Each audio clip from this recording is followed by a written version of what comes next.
gel sevdiğim, kavuşmayı istemem. Özlüyorum özlemem, yollarını gözlemem. Geleceksen gel sevdiğim, kavuşmayı istemem.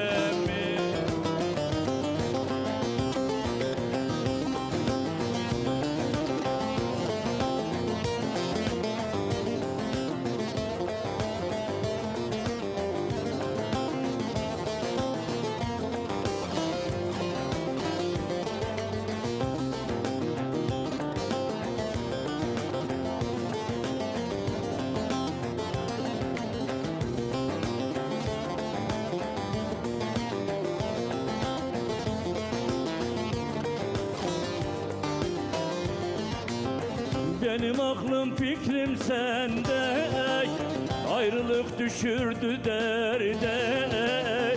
Geleceksen gel sevdiğim, bunalmışım bugünlerde. Özlüyorum özlemem, yollarını gözlemem. Geleceksen gel sevdiğim, kavuşmayı istemem.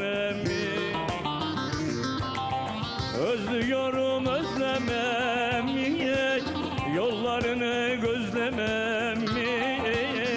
Geleceksen gel sevdiğim, kavuşmayı istemem.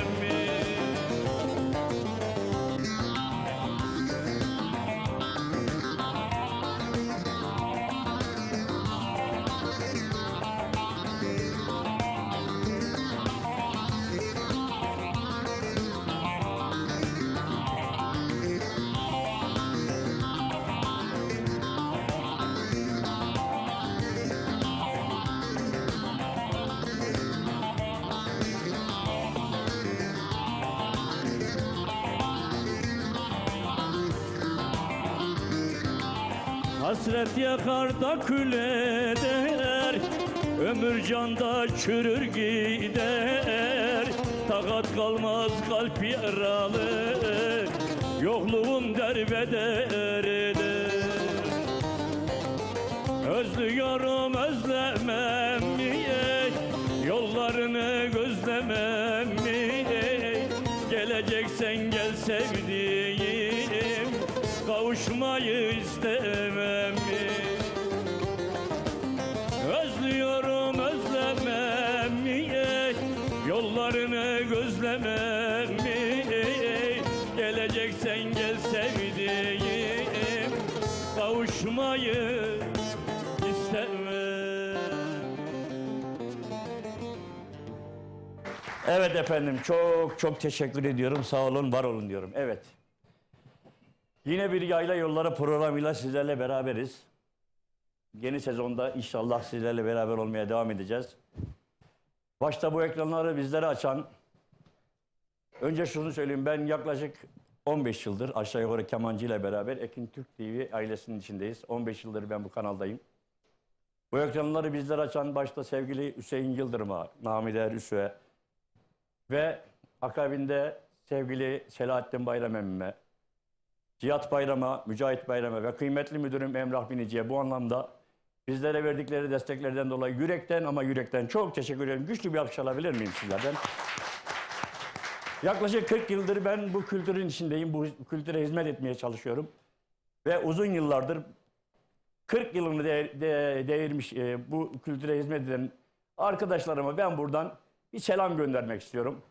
Başta kıymetli anneciğim Mihrican Bahar'a, Rıza Dalga'ya, Kemancı Hüseyin'e, Kemancı Şahin'e, Bektaş Yılmaz'a, Şükrü Cömert'e, Damla Yıldırım'a, Güladiye Meydan'a, Tokatlı Gamze'ye, rahmetli Murat Akkaya'yı unutmayalım. Rahmetli Murat Akkaya ve sevgili yeğenim Mesut Akkaya, ikisinin de mekanları cennet olsun diyorum. Bu dostlarımla ben Şükrü Aydın'a ve Davut Şahin'e, var mı başka unuttuklarım? Aşık Eşref. Aşık Eşref'e, 40 yıldır beraberiz. Birçok yerde kader birliği yaptık. Bu dostlarıma buradan kucak dolu selamlar, saygılar gönderiyorum. Bu dostlarıma da güçlü bir alkış istiyorum sizlerden. Bundan sonra gelecek, bizden sonra gelecek arkadaşlara da başarılar diliyorum. Unuttuğun 2 tane daha var. Kim? Onları da ben söyleyeyim. Aşık Nuri Yücel ve Aşık Kadir. Evet, Aşık Nuri Yücel ve Aşık Kadir, ikisinden özür diliyorum. Onlara da saygılar, Kıvırcık sevgiler Ali'yi de sunuyorum. unutmayalım. Kimi? Kıvırcık Ali'yi. Evet, Kıvırcık Ali de tabii Şükrü Cömert'i de saydım. Ve bizden sonra bu kültüre hizmet edecek arkadaşlara da başarılar diliyorum. Yolları açık olsun diyorum. Allah yar ve yardımcıları olsun diyorum. Biz aha geldik, aha gidiyoruz. Daha gitmedik ama yavaş yavaş gidiyoruz. Sen gidebilirsin, ben buradayım daha. Senden önce giden Temel'in gitmeyeceğim. Evet. Yine Ekin gayrimenkul katkıyla ben bu programa başladım. Tekrar söylüyorum. Ekin TV ailesinde çatısı altında olmaktan büyük onur ve mutluluk duyuyorum. 15 yıldır bu kanalda program yapmak demek dile kolay. Değil mi Çavuş emmi? Erdoğan Çavuş. Yani 15 yıldır ben bu ailenin içerisindeyim ve bir parçasıyım. Bu anlamda sevgili Selahattin emme Bayram'a, Cihat Bayram'a, Mücahit Bayram'a, Emrah Binici'ye ve sevgili Hüseyin Yıldırım'a çok ama çok teşekkür ediyorum. Bu akşam yine sizlerle beraber olacağız. Kimler konuğum? Benim kardeşim. Yani uzun yıllar beraber ayrımız gayrımız yok. Kader birliği yaptık. Geri geldi bir kaşıkla çorba yedik. Bir bardaktan çay içtik. Birçok şeyimizi paylaştık. Sevgili Kemal Hüseyin bizlerle olacak. Ve benim yeğenim Toklarköy Dernek Başkanı, Tokat Reşadiye Toklarköy Dernek Başkanı, aynı zamanda yeğenim olur Murat Yılmaz ve kendi köyüm Toklarköy'ü bizlerle beraber olacak. Sizlerden güçlü bir alkış alayım Toklarköy için. Ve yine orkestrada sevgili yeğenim Emre. Salih tuttu. Salih tuttu. Salih tuttu. Bizlerle beraber olacak. Hocadım. Hocadım evet. Bunama belirtti. Alzheimer başlangıcı mı lan bendeki yoksa? Sendeki Alzheimer değil de Alzheimer olabilir. Allah. Evet. Salih'e ve Emre'ye güçlü bir alkış alayım sizlerden. Sevgili dostlar. Yine derneğimizin geçmiş yöneticileri aramızdalar. Onlar da mikrofon vereceğim. Onlar da Toklarköy'üne her kim hizmet ettiyse bu zamana kadar kim taşı taş üstüne koyduysa Allah hepsinden razı olsun diyorum. İyi ki varsınız diyorum. Tekrar hoş geldiniz, şerefler verdiniz. Eyvallah. O zaman Kemancı Hüseyin'den bir türkü alayım. Daha sonra sevgili Murat Yılmaz'dan, başkanımdan, başkanım diyorum. Burada başkanım ama dışarıda yeğenim. Evet. Tabii ki burada resmi dille konuşmak. Burada başkanım. Değil mi başkanım? Eyvallah. Vallahi başkanım demeye başlarsa kesin bir şey isteyecek. Evet hadi bakayım Kemancığım.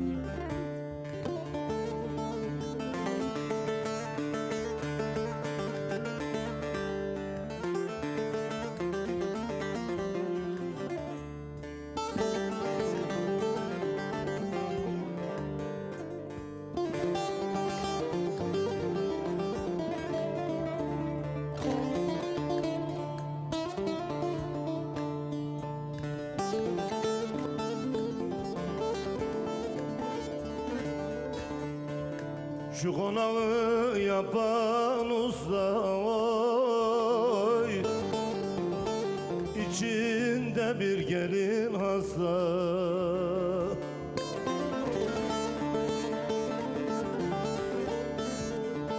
Şu konağı yapan usta oy, içinde bir gelin hasta.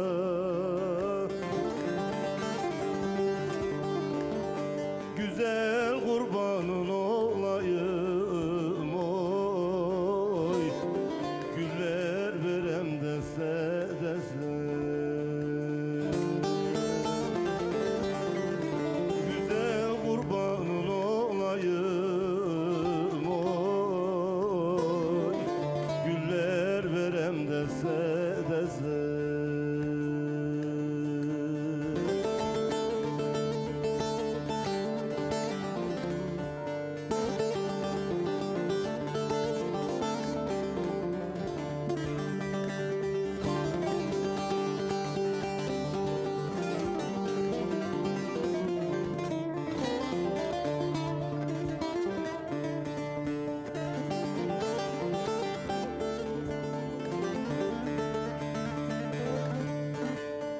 Şu konağın yapısına oy, kuşlar konar kapısına.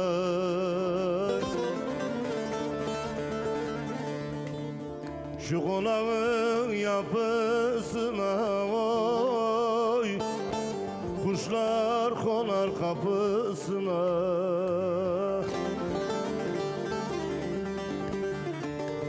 Güzel ben seni değişmem oy, Arguvan'ın hepsini.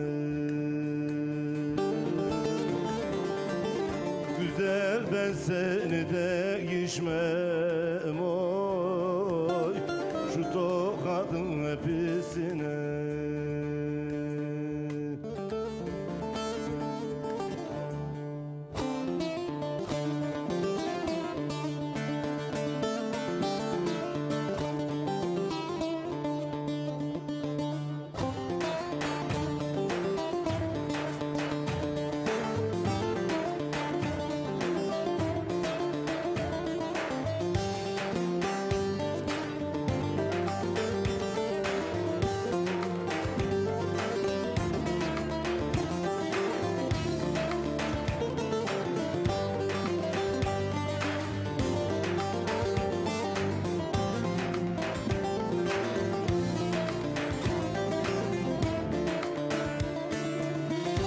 O yar gelir yazıda yaban, gül olur yar yar gül olur, yar yar gül olur. Yüzün görsem tutulur dilim, lal olur yar yar lal olur, yar yar lal olur. Aşka düşen divane gezer, del olur yar yar del olur, yar yar del olur. Aşka düşen divane gezer, del olur yar yar del olur, yar yar del olur.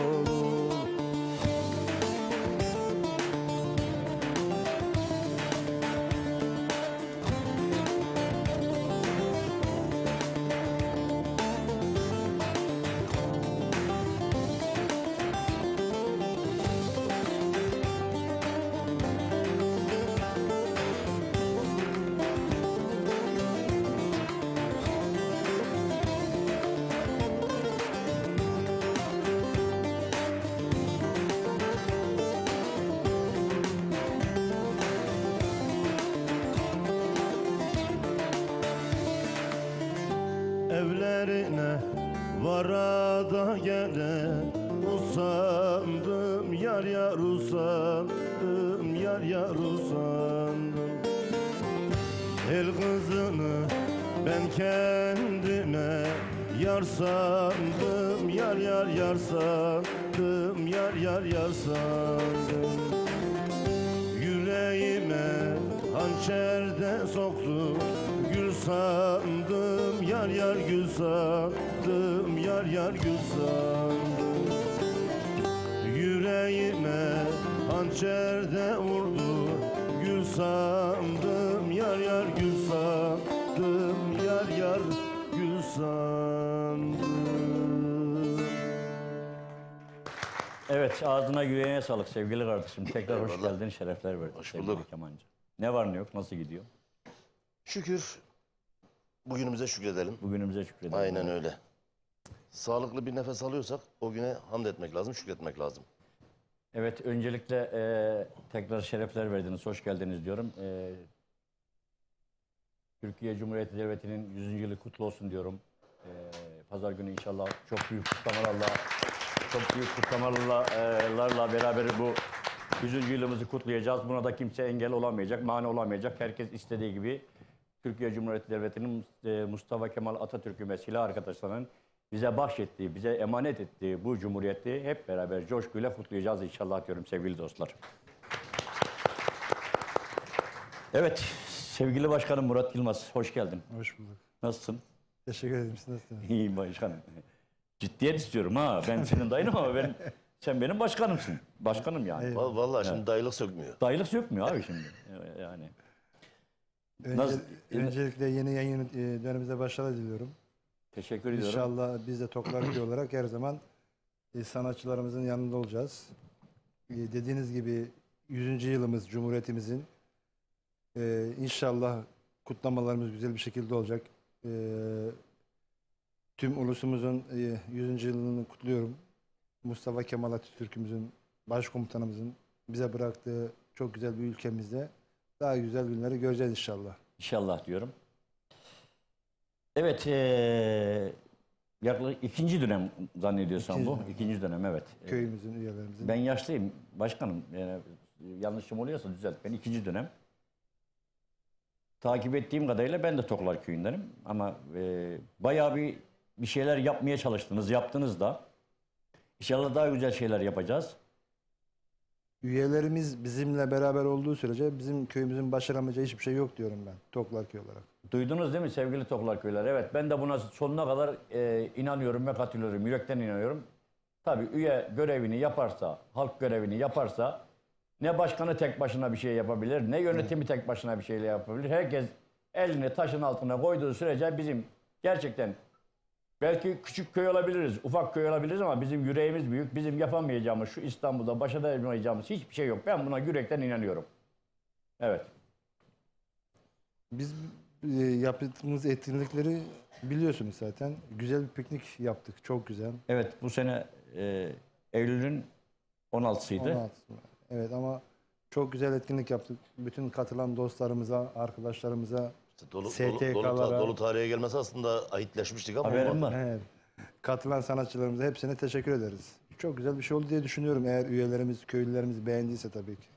Beğendiniz değil mi o günkü pikniği sevgili Toklar Köyler? Valla bendeniz de elimden geldiği kadar oradaydım. Buradan tüm katılan sanatçılara, gelen misafirlere, STK'larımıza, dernek başkanlarımıza ayaklarına sağlık diyorum tekrar. Buradan Federasyonlarımıza. federasyon başkanlarımıza, buradan Ekin TV aracılığıyla herkese sevgiler, saygılar gönderiyorum. Burada da çok güzel dostlarımız var. Erdoğan abimiz Reşadi'den kalkıp geldi. Yine Almanya'dan Mevlide yengemiz var. Geçmiş dönem başkanlarımız var. Hepsinin ayaklarına sağlık bütün dostlarımızın. Erdoğan Çavuş gitme dedim. Zaten yarın sabah yollayacağız dedim ben bunu. Kahvaltı benden. Kahvaltı yapmadan seni göndermem. Vallahi göndermem. Olma parasını ben vereceğim. Sen değil bu sefer. Ben vereceğim parasını. Bu arada kadın kollarımız ve gençlik kollarımız başkanlarımız da burada. Evet sevgili Kadın Kolları Başkanımız Gülem Şöztürk ve Gençlik Kolları Başkanımız sevgili Eren Yeğenim, Eren Dursun da aramızdalar. Hep bakıyorum güzellik bayağı güzel. O zaman bir türkü daha alalım mı? Kemancı senden alalım. Bol bol türkü dinleyelim. Ben keçeyi sağmadım mı ki? Keşik ne keşik? Keşik. Senden bir türkü daha alalım ben. Hemen. Bizde keşik yok, sen cansın. Burası senin, yani benim olduğum kadar senin de programın.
Bugün efkarım çoktur, ne yapacağım bilmiyorum.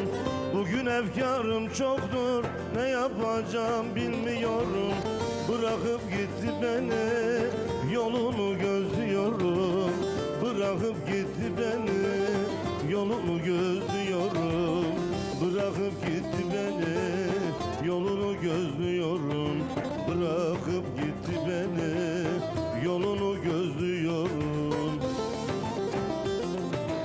Işıkları söndürün, ağlamak istiyorum. Gözyaşımdan kime ne, onu çok özlüyorum. Gözyaşımdan kime ne, onu çok özlüyorum. Gözyaşımdan kime ne, onu çok özlüyorum. Işıkları söndürün, ağlamak istiyorum. Gözyaşımdan kime ne, onu çok özlüyorum. Gözyaşımdan kime ne, onu çok özlüyorum. Gözyaşımdan kime ne, onu çok özlüyorum.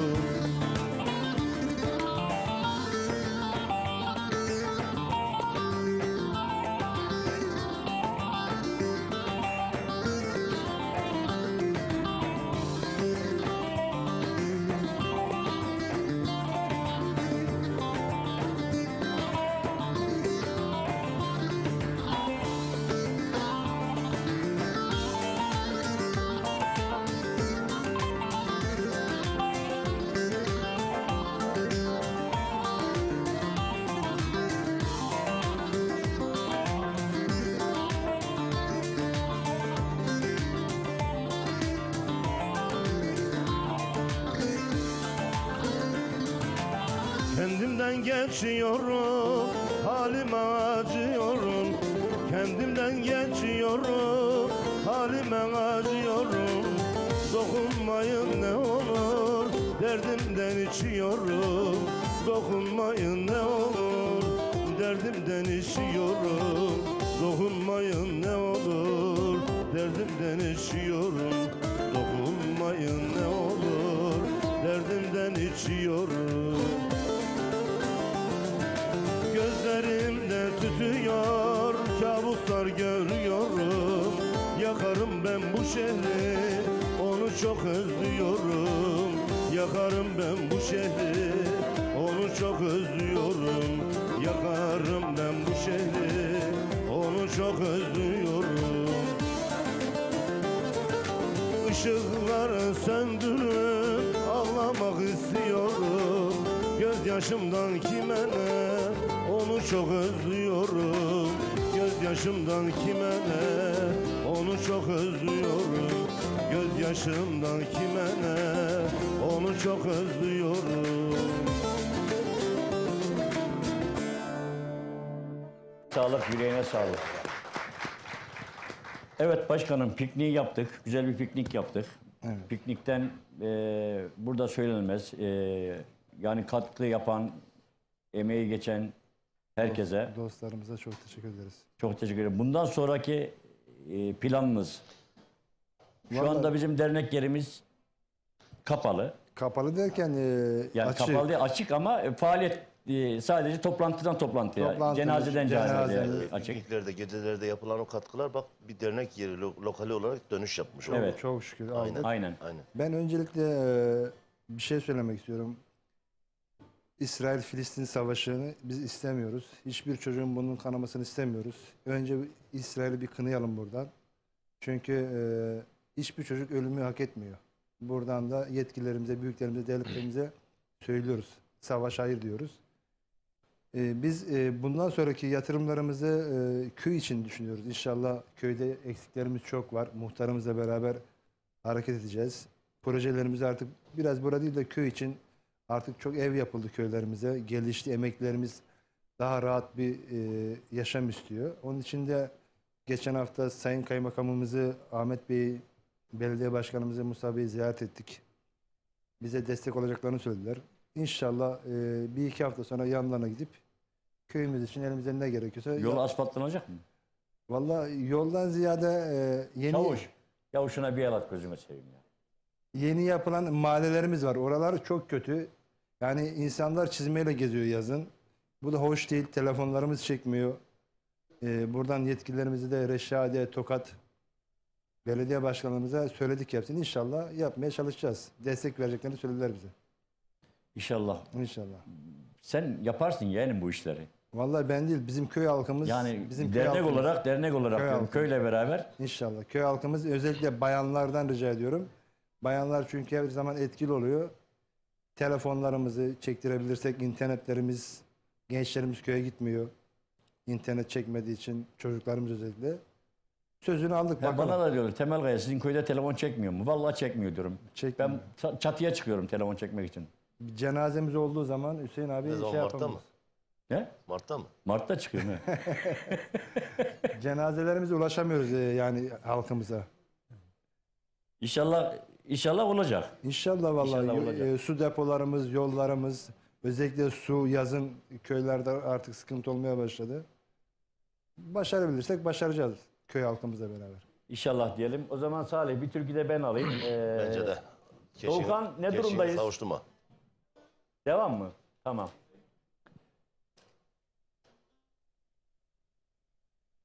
Göre yapalım. Çık bakayım bir hadi bakayım.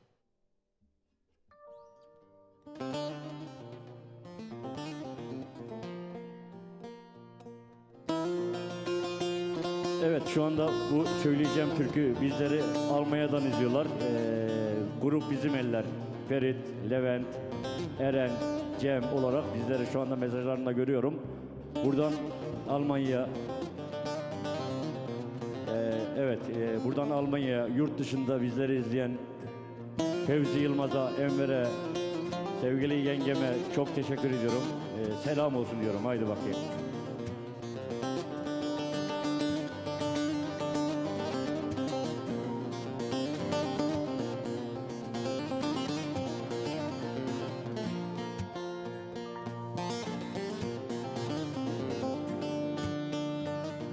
Of of! Ses verin sesime de dumanlı dağlar. Benim av gözlü de meleğim nerede? Meleğim nerede?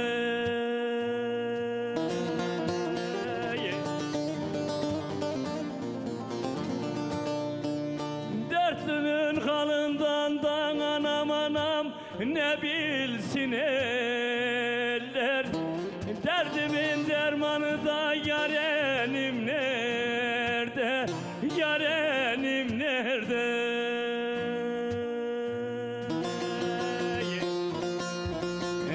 Dertlinin halından da anam anam ne bilsin eller. Derdimin dermanı da yarenim nerede? Yarenim nerede, nerede? Nerede?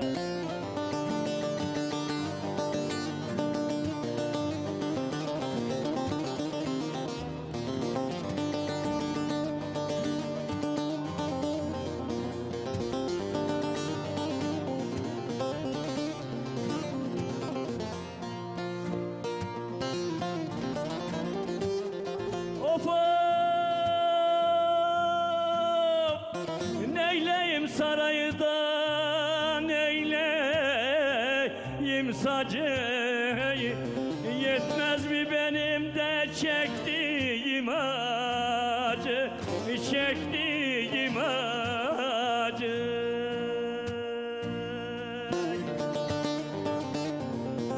Sen de benim de dertlerimin ilacı. Benim av gözlü de meleğim nerede? Meleğim nerede?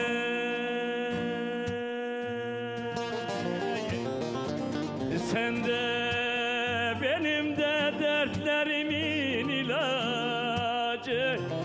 Derdimin dermanı da yarenim nerede? Yarenim nerede, nerede?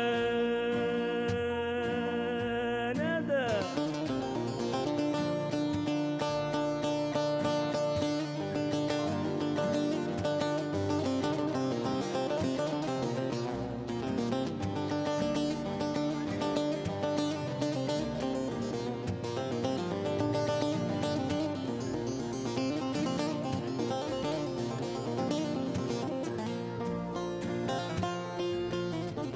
Of of! Bu ayrılıkta başımıza bela mı? Yar bana çok gördüden iki kelamı, iki kelam.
Kaşın karayı say, ezelden kara.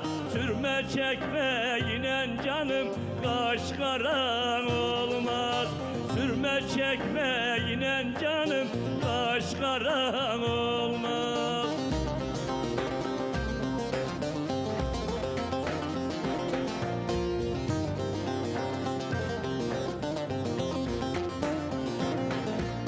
Var iki büyüğe sorsu valiyle, gidi ki büyüğe sorsu valiyle. Bir kez öpme yine canım, yüz karan olmaz. Bir yol öpme yine canım, yüz karan olmaz.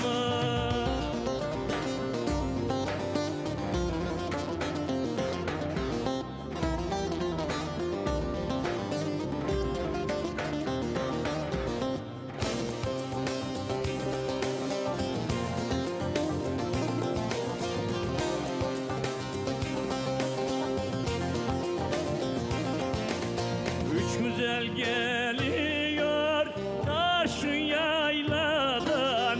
Üç güzel geliyor taşın yayladan.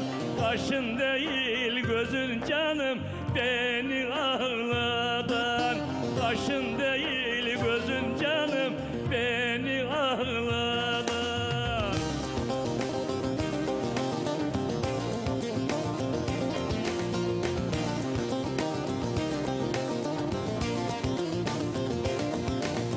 Satın mı aldın güzelliği Mevla'dan? Satın mı aldın güzelliği Mevla'dan? Gider bu güzellik canım, sende de kalmaz. Gider bu güzellik canım, sende de kalmaz. Eyvallah, eyvallah. Evet, kısa bir reklam arasından sonra bizler buradayız. Sakın kumandalara dokunmayın, çaylarınızı doldurun, biz geliyoruz. Bazı fotoğraflar sadece fotoğraf değil işte. Zaman donmuş sanki. 100 yıllık bir cumhuriyet nöbetinde. Duruşlarında mücadelenin gururlu yorgunluğu, bakışlarında cesaret. Hadi rahat bir nefes al. Bu nöbet bize emanet.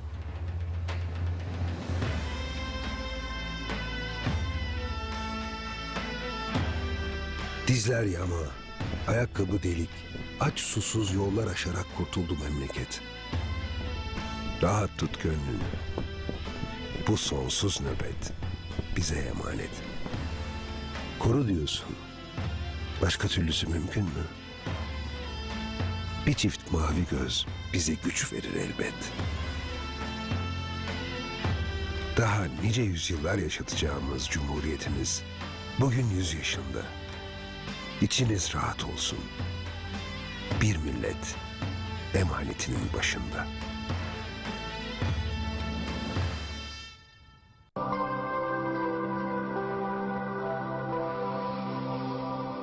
Hazır mıyız 100 yılın kampanyasına? Ben hazırım, onlar da hazır herhalde. Ben çok Efendim, heyecanlıyım. 29 Ekim 1923'te Ulu Önder Gazi Mustafa Kemal Atatürk atamız bizlere bu cumhuriyeti hediye etti. Ekran altında görüyorsunuz.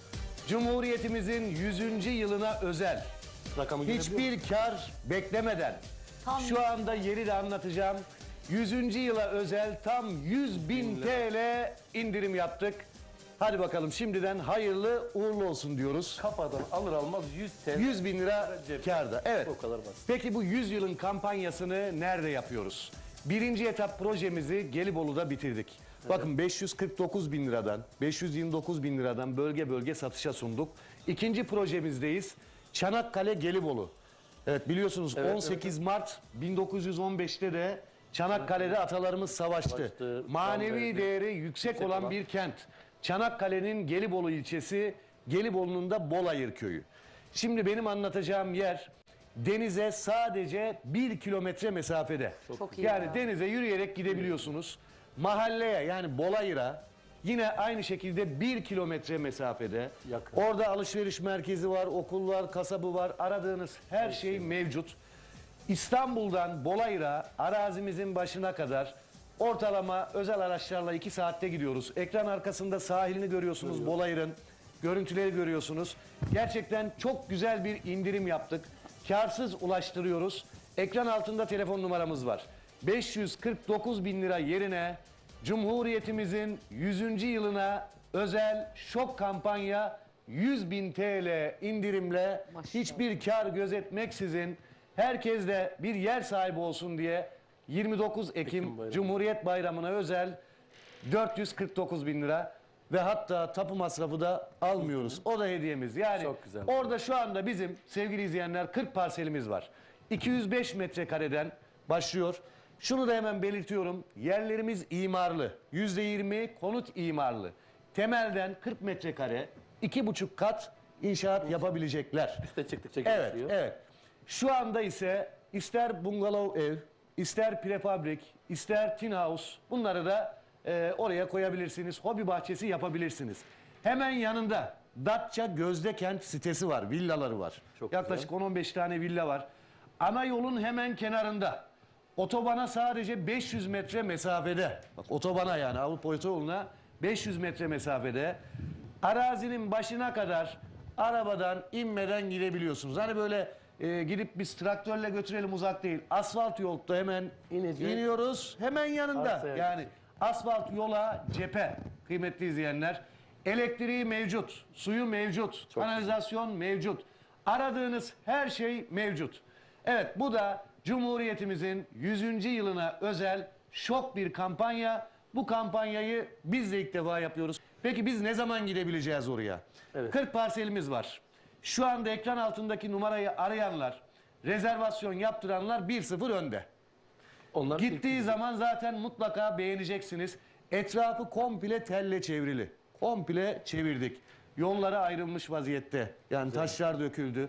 Denizini göreceksiniz. Bakın Saros Körfezi. Bir tarafında Saros Körfezi, bir tarafında deniz. Saros Körfezi'nde ben açıklamak istiyorum. Kendi kendini temizleme özelliğine sahip. Körfez pırıl pırıl. Biz bu hafta da gittik. İnsanlar yüzüyor. Sahili muhteşem, kumsalı muhteşem. Sadece gelin görün ve bu fırsatı değerlendirin. Orhan Bey'in de dediği gibi bugün aldığınız takdirde yarın 100 bin TL kârdasınız. Kârdasınız. Ve bizim daha öncesinden verdiğimiz yerler o kadar değer kazandı ki bak %300, %400'ler kazandı. Evet, o kesinlikle. kazançtan hariç hani derler ya alırken kar etmek. İşte bu Evet. daha bundan güzel bir Ücretsiz servisimiz var. Sizlerden ricamız. Şimdi hafta içi götürmeyeceğiz. Bunun kararını verdik. Çalışıyor insanlar çünkü. Şöyle hani ya gerçekten böyle hep birlikte gidelim. Kime niyet, kime kısmet Evet. olsun. Hani böyle önden ya yarın ben gideyim yok. Yarın götürmüyoruz. Normalde her gün servisimiz var. Biz bunu şöyle değerlendireceğiz. Cumartesi ve pazar olmak kaydıyla. Siz hangi gün müsaitseniz. Cumartesi ise şimdi ekran altındaki numaramız 0212 486 39 çift sıfırı arayın. İsminizi, soy isminizi belirtin. Beylikdüzü'ndeki ofisimizden servisimiz saat 11'de kalkıyor. Kahvaltımızı yapıyoruz. 2 saat gibi vakitte gidiyoruz. Sunumumuzu gerçekleştiriyoruz. Geliyoruz ofisimize, sözleşmemizi yapıyoruz. Yerinde görüyorlar. Yerinde görüyorlar ve yerinden sonra da hani biz diyoruz ya 1 kilometre. Arazimizin başından hemen sahile götürüyoruz. Sahili de gösteriyoruz. evet. Yani bizim anlattığımız her şeyi orada görebileceksiniz. gözlerle gör- Etrafı komple çevrili. Elektrik, su, kanalizasyon bunların hepsi var. Bunlar çok önemli. Altyapı çok Ve önemli. otobana çok yakın. Olması Yani çok önemli. ya şöyle hani bir arabamız vardır böyle arazilere girersin araba zarar görür. Girmez. Böyle bir endişe yok. Tabii. Yani asfalt yol otobandan çıkıyorsun otobandan çıkar çıkmaz 500 metre ileride hemen arazimizi görüyorsunuz. Hemen arabacımızı park ediyoruz. İçeriye giriyoruz sizlere gösteriyoruz yolları ayrılmış. Bu anlattığımız her şeyi orada göreceksiniz. Eğer ki çocuklarınızı düşünüyorsanız, geleceğinizi düşünüyorsanız bu birikiminiz varsa hiç kaçırmayın diyorum. Evet. 100 yılın kampanyası iddia ediyorum. İstediğiniz yere sorun. Bu fiyata bulma şansınız sıfır. Açık söylüyorum 549 bin lira.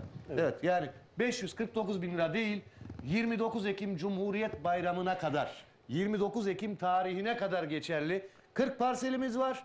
Yani bugün aradınız. Hafta sonu cumartesi pazar kaç kişi gelir bilmem. Kaç kişi Hani gider, kime niyet, kalır kime mı, kısmet, kalmaz kime mı? nasip Evet. bilmem. Bugün o paraya Ama- yani kötü bir araba bile yok o paraya. Yok harbiden yok. Ya, kötü bir araba bir bile yok. telefon şu anda 100 bin lira olmuş. Evet. Aynen öyle. Aynen 100 bin Yani, lira. yani 4 tane telefon parasına Evet, evet. sen Arsa. bunu yapacaksın. İkincisi gurbette olan bizi izleyenler. Belki o zamana kadar izin alıp gelemeyebilirsiniz. Gurbettekilerimiz de Gelibolu'nu çok severler. Hani o bölgeleri çok severler. İşte Ben Almanya'dan, gittim, gördüm, çok Fransa'dan, güzel ama. Hollanda'dan, işte Danimarka'dan, İsviçre'den, İsveç'ten bizleri izleyenler varsa mutlaka yakınlarınızla irtibata girin. Gelsinler, görsünler, vekaletinizi verin. Hemen tapunuzu sizin adınıza o vekaletle Gelibolu Tapu Alsınlar. Dairesi'nde yaptıralım. Bu fırsatı kaçırmayın. Çünkü bir ay sonra yani bu 40 parsel bittikten sonra biz normal fiyatımıza Fiyatlara döneceğiz. bir şekilde döneceğiz artık. Bu sadece tekrar söylüyorum. Cihat Bayram kardeşimle benim bir projem oldu. Ya Cumhuriyet bize hediye edilmiş. 100. yılını kutluyoruz. Biz de dedik ki yani bu kampanyayı hediye edelim. Yani bunu yapalım dedik. Bu anlamda da Selahattin Bey kırmadı bizi. Önümüzü açtı. Sağ olsun. Çok teşekkür ediyorum ben kendisine tekrardan. 0212 486 39 çift 0 bizim numaramız.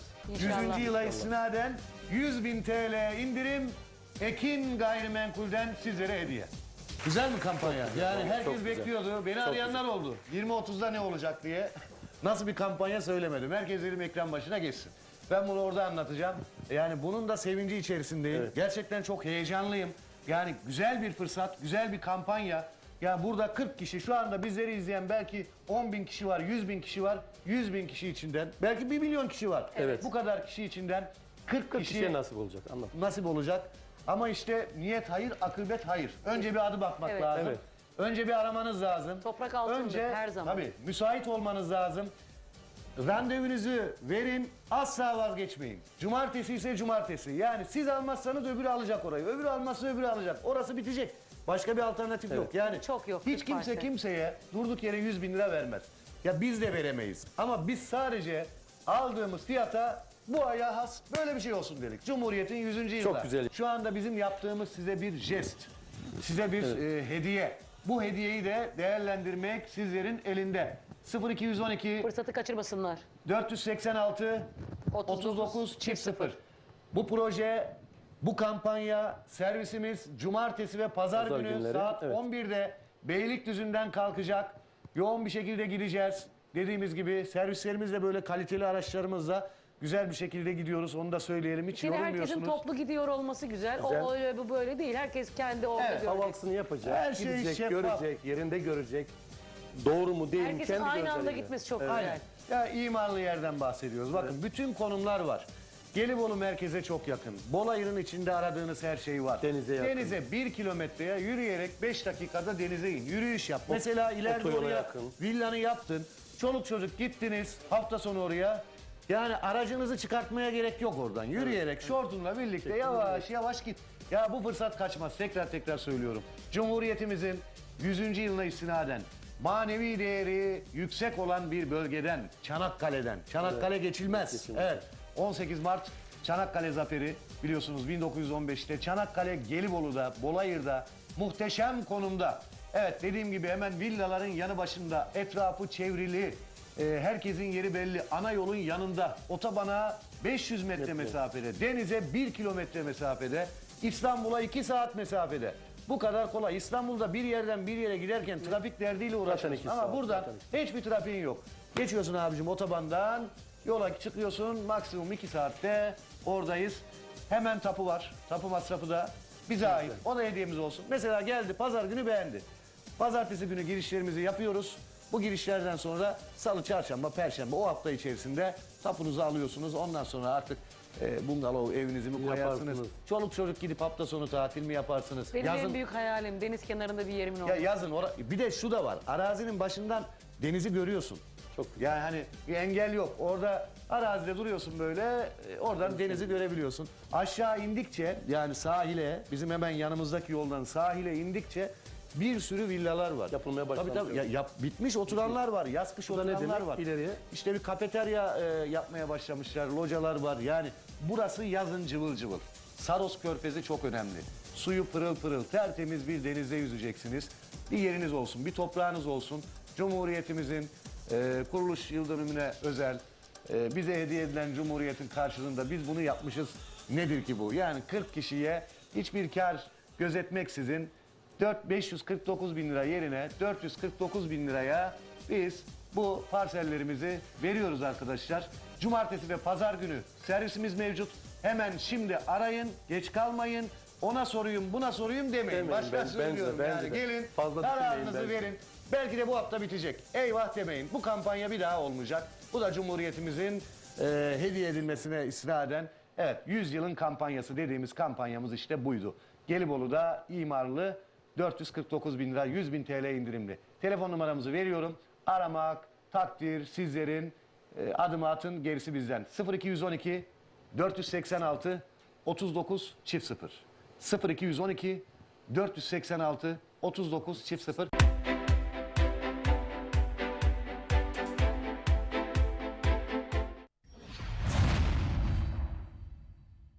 Cumhuriyetimizin 100. yılını kutluyoruz. 29 Ekim Pazar günü İstanbul'da yapacağımız Cumhuriyetimizin 100. yılı kutlamasına tüm hemşerilerimizi davet ediyoruz. Sunuculuğunu Bedrettin Güneş ve Ramiz Özmen'in yapacağı etkinliğimize katılan sanatçılar Yaşar Güç, Şükrü Cömert ve Sevda Gül. Etkinliğimiz 29 Ekim Pazar günü saat 19'da Küçükköy Boy Wedding Park Davet Salonu'nda olacak ve Ekin Türk TV'den canlı yayınlanacaktır. Efendim selamlar herkese. Günlerden cumartesi, saatlerimiz 18 ve Mapushane Ranzaları programı şu an itibariyle başladı. Bizleri ceza infaz kurumlarında izleyen kader mahkumu arkadaşlar, evlerine misafir eden kader mahkumu arkadaşlarımızın yakınları, aileleri, hepinize selamlar olsun. Hemen mektuplarımızla başlıyoruz arkadaşlar. Bazen üzülüyorum sana hayat. Kötü insanları barındırdın. Emrah Bilici'nin hazırlayıp sunduğu Mapushane Ranzaları programı her cumartesi saat 18'de Ekin TV'de sizlerle. Sana hayat, var olduğun gibi yok olacaksın. Şunu anladım ki hayat, sen başıma belasın. En iyilerin kanalından, yeni sezondan herkese merhabalar. Efendim ben Deniz Turgut Ersekman. Bu yılda, bu sezonda Söz Derneklerde programıyla yine sizlerin huzurunda olacağız. Sen olmazsan benim dünyam yıkılır. Şu Malatya yıkılır. Şu Arguvan yıkılır. Söz Derneklerde programının bu haftaki konuğu Malatya Konfederasyonu Gençlik Kolları Başkanı Sayın Murat Erez ve yönetimi ve Türk Halk Müziği sanatçısı Mesut Salmaz. Saçlarını yola yola del olmuş benim yarim, del olmuş benim gülüm, del olmuş benim canım, del olmuş.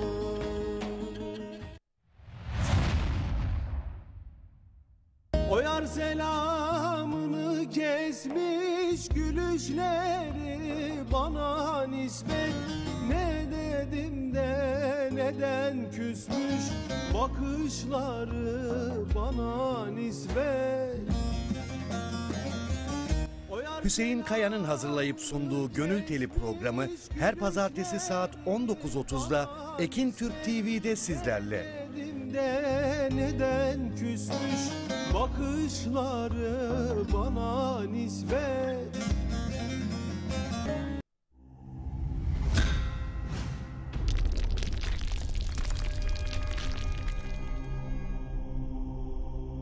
Bizi izlemeye devam edin.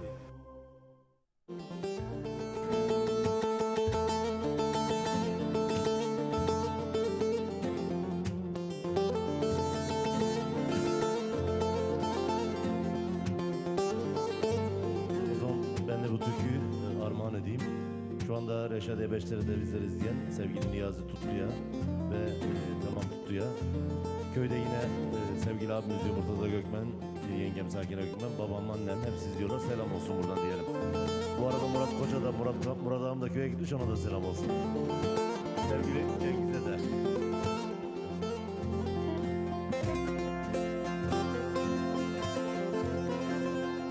Yar yar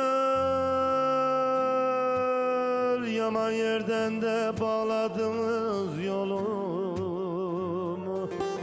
Onun için size de dargınım dağlar, dargınım dağlar.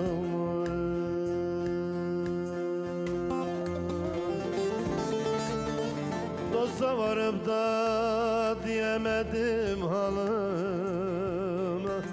Onun için size de dargınım dağlar. Beni çok yordunuz da yorgunum dağlar.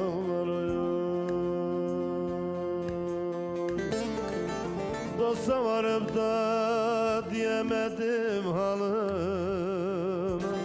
Onun için size de dargınım dağlar. Beni çok yordunuz da yorgunum dağlar.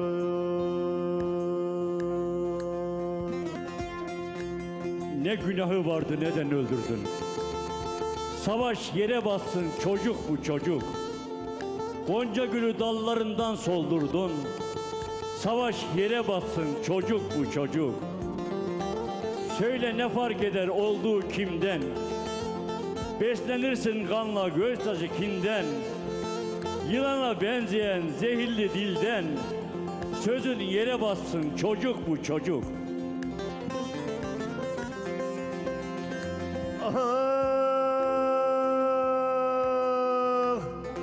sizin başınızda da kar var, boran var. Benim yüreğimde de dert var, verem var. Dert var, yarem var.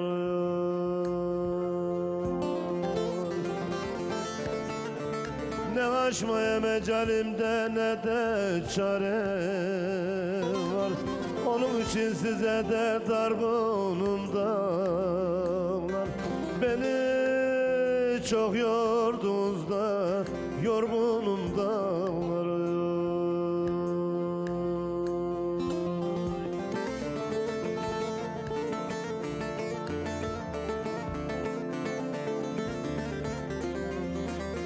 Yürek dayanır mı böyle drama? İnsafsız insaf et acı namusa. Sarılırsın hemen topa silaha. Tankın yere bassın, çocuk bu çocuk. Elimizden gelen etmek dualar. Ana kucağında küçük çocuklar. Ürkek serçe gibi bakar yavrular. Gülmen yere bassın, çocuk bu çocuk. Çocuk bu çocuk. Canım hüdayimde kara baktım gülmedi. Yollar uzakta, dağlar haber vermedi, haber gelmedi.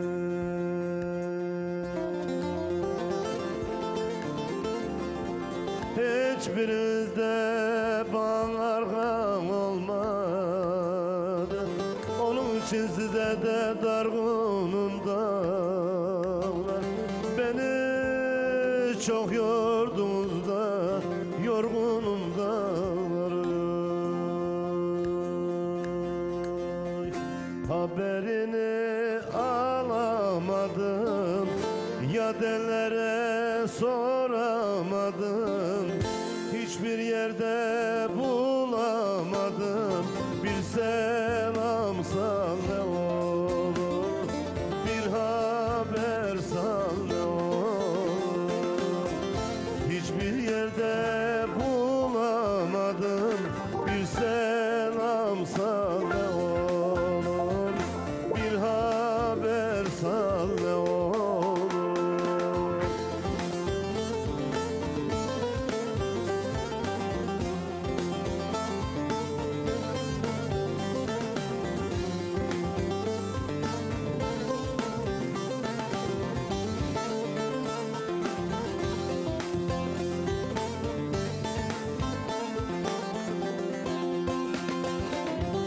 Haberini aldım elden, vaz mı geçtin yoksa benden?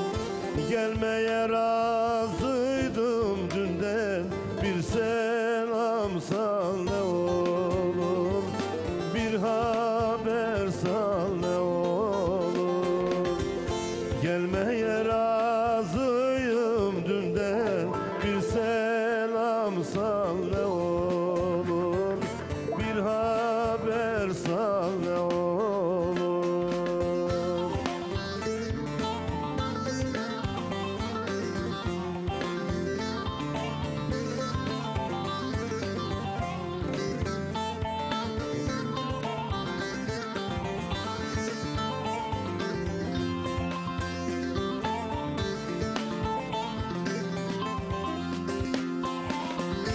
Erdoğdu kül etti seni, şu tokadın bir dilberi.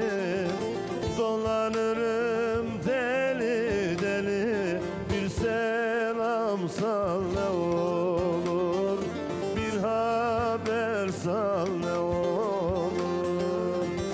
Dolanırım deli deli, bir selam sal ne olur, bir haber sal ne olur. Ağzına sağlık üstadım. Sevgili Eyvallah, kemancı. eyvallah. İşte kemancı farkı bu. Ne yapalım?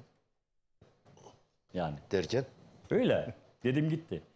Evet sevgili dostlar, niye reklamlardan sonra sizlerle beraberiz. Sevgili yönetmenim Tuğçe, şu benim alt notları bir verirsen ben de teşekkür etmek istiyorum kendilerine. Evet, özel kağıtçılık aynı zamanda Tokat Dernekler Federasyonu Başkanı sevgili İlhami Özel Başkanıma ve tüm özel ailesine buradan kucak dolu selamlar, saygılar gönderiyorum. Evet, Acil Ambulans hem Niksar'da hem İstanbul Gazi Osman Paşa'da şubelerimiz var. 7-24 saat gönül rahatıyla arayabilirsiniz. Sizlere hizmet vermekteyiz. Buradan Samet Öztürk'e ve tüm Acil Ambulans çalışanlara da kucak dolusu selamlar, saygılar gönderiyorum şimdilik efendim. Evet, 94.4 olmazsa olmazlarımızdan evinizde, arabanızda, iş yerinizde Radyo Ekin dinlemeyi sakın ihmal etmeyin. Türkülerin kanalı diyorum. Buradan Radyo Ekin programcılarına da kucak dolusu selamlar, saygılar gönderiyorum. Mesajlarımız çok. Ben mesaj okuyayım biraz. Ondan sonra bir tribüne gideyim. Burada derneğimizin eski yöneticilerinden, birbirinden değerli, kıymetli dostlarımız var. Onlara mikrofon vereyim. Benim ana yarım, canım ablam gelmiş köyden, hoş gelmiş. Ellerinden öpüyorum. Ablacığım benim, kurban olayım sana ben. Evet, programın hayırlı olsun Temel abi. Sivas için bir türkü rica ediyorum demişler. Buradan Sivas'a kucak dolu selamlar, saygılar. Temel Bey, sana ve ekibine başarılar dileriz. Ben Gebze'den Aydın Güler, Çarkazlıyım. Sizlere izlemeye devam. Eyvallah, tüm Çarkaz'a, Gebze'de oturan tüm dostlara buradan kucak dolu selamlar gönderiyorum. İyi akşamlar, ben Sivas Merkez Karabalçık Köyü'nden Dervan Koçer, Kemancı Hüseyin'den Sarı Gelin türküsünü istiyorum. Bir de Selam olsun. 50 rica ediyorum. Evet, Karabalçık'a buradan Sivas'a selam olsun. Konuklarına ve sana selam olsun Temel Kaya, Malatya'dan Esma Batak. Ben sizden Uzunova rica ediyorum ailem için demişler. Buradan Malatya'da kucak dolu selamlar, saygılar. İyi yayınlar Temel Bey, konuklara ve orada bulunan tüm canlara selamlar. Almanya'dan Homer'den Niksallı Sadık Karadeniz, yaşasın Cumhuriyet demişler. Evet, yaşasın Cumhuriyet. Tüm Almanya'daki gurbetçilerimize, tüm yurt dışındaki gurbetçilerimize buradan kucak dolu selamlar, saygılar gönderiyorum efendim. İyi akşamlar, hayırlı programlar. Toklar Köyü Gül Yılmaz, Dernek Başkanı yönetime başarılar dilerim. Tokatlı Güçlü Kadınlar Derneği Hatun Zorlu demişler. Efendim buradan biz de sizlere selamlar, saygılar gönderiyoruz Hatun Hanım. İyi akşamlar, Almanya Münih'ten grup Bizim Eller. Ferit, Levent, Eren, Cem olarak iyi yayınlar dileriz. Sevgili abimiz Kemancı Hüseyin, Sayın Toklar Köyü Dernek Başkanı Murat Yılmaz, sevgili Temel Kaya selamlarımızı iletiyoruz. Sıradaki türküyü tüm Toklar Köyü halkına gelsin diyoruz. Sevgili Ferit'im, sana ve ailene buradan kucak dolu selamlar, saygılar gönderiyorum. Sevgili kardeşim selamlar. İbrahim Kara, Adıyaman'dan Gölbaşı'ndan selamlar. Sıradaki türkü şiddet gören kadınlara gelsin. Başarılı programlar dilerim. Bartın'dan selamlar İbrahim Güner demişler. Buradan Bartın'a da selam olsun efendim. Reşadiye selam olsun. Şu anda Reşadiyeli olarak kayınpeder Sami Bey ve kayınvalidem Sadiye Yağcı için ve kızı Gülseren için bir Reşadiye türküsü çalarsanız sevinirim demişler. Reşadiye'ye de buradan kucak dolu selamlar. Sevgili çavuşum gitti mi? Sanırım o biraz Erdoğan Çavuş gitti mi lan? rahatsız, ilaç kullanıyor. Gönderdik. Neyse sevgili Erdoğan Çavuş'uma da güle güle diyorum. İyi akşamlar diyorum. Buradan tüm Reşadiye'ye kucak dolu selamlar gönderiyorum efendim. İyi akşamlar, hayırlı programlar. Konuklarda sanatçılarımıza selam olsun. Tokatlı Güçlü Kadınlar Dernek Başkanı Gülderen Ertuğrul. Bu arada demin Çakraz dedin ya, Evet. sevgili Kadir Coşkun rahatsızmış. Duydum onu da, çok çok geçmiş olsun dileklerimi iletiyorum. Şimdi ben onu diyecektim. Ağzımdan aldın. Neyse buradan Kadir Coşkun'a reklama girecek ama yine girsin. Önemli değil. Kadir Coşkun'a ve tüm Coşkun ailesine buradan selamlarımı gönderiyorum. Geçmişler olsun diyorum. Sevgili abim hayırlı akşamlar diliyorum. Temel Bey, Gülderen Ertuğrul demişler. Sevgili başkanım size de selamlar olsun. Temel Bey merhaba, ben Büşürüm Köyü'nden Sabri Eroğlu. Programımız çok güzel. Köyde sizi izliyoruz. Dernek Başkanımız Murat Bey ve yönetimimize, değerli sanatçı Hüseyin Bey'e başarılar dilerim. Büşürüm'den selamlarımı sunuyorum. Hayırlı akşamlar demişler. Sevgili Sabri abicim, Büşürüm'e de kucak dolu selamlar, saygılar gönderiyorum. İyi yayınlar Kemancı Hüseyin'den 50 istiyoruz demişler. 50 çalar Kemancı Hüseyin. Sona doğru. Sana doğru. İyi akşamlar. Yayın dönemin hayırlı olsun Temel abi. Toklar Köyü Dernek Başkanı Murat Yılmaz ve Gül Yılmaz'a başarılar diliyorum. Kemancı Hüseyin abime selamlar. Her zaman arkasındayız. Özgür Eldiven demişler. Eyvallah. İyi akşamlar. Özgür'üm selamlar diyorum. İyi akşamlar diliyorum. İyi akşamlar. Başarıların devamını diliyoruz. Amca iyi programlar. Yeğenin Yüksel ve Buket Kaya demişler. Yeğenim selamlar. Ben de sizleri öpüyorum buradan. İyi akşamlar. Hayırlı yayınlar. Orada bulunan değerli arkadaşım Kemancı Hüseyin Bey'e, sevgili oğlum Salih'e ve Emre'ye, Temel Bey'e selamlar. Kemancı kardeşim benim için söyleyeceğim bir Reşadiye 5 selamlar demişler. Zaten az önce direkt anonsta selamını gönderdim zaten okudum Türk. Ellerinden öpüyoruz. Her ikinizin de Allah size sağlıklı uzun ömürler versin. Tüm 5'leriye kucak dolu selamlar, saygılar. Sayın Dernek Başkanımız Murat Yılmaz'a, Temel Kaya, Kemancı Hüseyin, Ekin TV ailesine başarılar diliyoruz. Kemancı Hüseyin'den bir isteğim var. Kızılırmak. Ersoy Selda Öztürk. Ersoy Öztürk beni aramış buradan. Birazdan cep telefonundan aramış. Bizim dişçi değil mi? Evet, Dişçi. Bir şartla. Benim dişleri yapar. Dişlerim Dişlerim düşüyor. Dişleri yaparsa Kızılırmak'a direkt canlı söylerim. Ya benim dişlerim düşüyor ha. Gidek mi yarın? Yarın gidek beraber. Dişler düşüyor mu? Vallahi düşüyor. Ben yapıştırıyorum Benim ha. arkadaş keser var çakarız onu. Gel dedi yapacağım dedi. Buradan söylüyorum ha. Nerede Safet abi? Rıza abi nerede? Burada mı? Burada Rıza amca. Neyse. Garibanı bir onu gönderiyor. Sen- Dişçiye bir beni gönderiyor. Kurban- Orada o var, orada var. İkimiz onun servisini yapıyoruz. ikimiz. Kurbana Sabah. kadar kendine sahip çık. Kurbanda bir sürü diş boşa çıkacak. Vallahi de. Para vermeyecek değil mi? He. İyi yayınlar be Türk ailesi, iyi yayınlar Ekin Türk ailesi, değerli Toklar Köyü Başkan Murat Yılmaz'a ve yönetimine başarılar dilerim. 29 Ekim Cumhuriyet Bayramımız kutlu olsun demişler. İyi akşamlar Toklar Köyü'nden Engin Eraslan, sevgili Temel Kaya ve konuklarına selamlar demişler. İyi geceler, iyi yayınlar. Ben İzmir Ali Ağa'dan İlhan Demirci, Kemancı Hüseyin'den babam türküsünü istiyorum. Selam olsun İzmir'e Ala'ya. Sayın Dernek Başkanımız Murat Yılmaz, Gül Yılmaz, Sayın Eren Dursun, Kemancı Hüseyin'den isteğimiz Kızılırmak, İrmen Albayrak ve Fatih Köse Giresun'dan demişler. Temel dayıcığım sevgiler, öncelikle iyi yayınlar diliyorum. Düden Yaylası'ndan ailecek siz izliyoruz. Kemancı dayımdan eskisi gibi türküsünü rica ediyorum. Sevgiler demişler. İsim yazmamışlar ama bizim kim oğlu bulur? Düden Yaylası'ndan. Cevat dayımlar mı? Hı? Onlardır galiba büyük bir ihtimalle. Evet, selam olsun. Temel Bey merhabalar. Ben Ankara'dan Kıvanç Özdemir. Programımızı keyifle izlemekteyim. Sizden bol dere havası rica ediyorum. Akarçay'da bulunan dedem ve babaanneme gelsin. Başarılar diliyorum demişler. Efendim. Buradan Akarçay'a da Ankara'ya da selam olsun.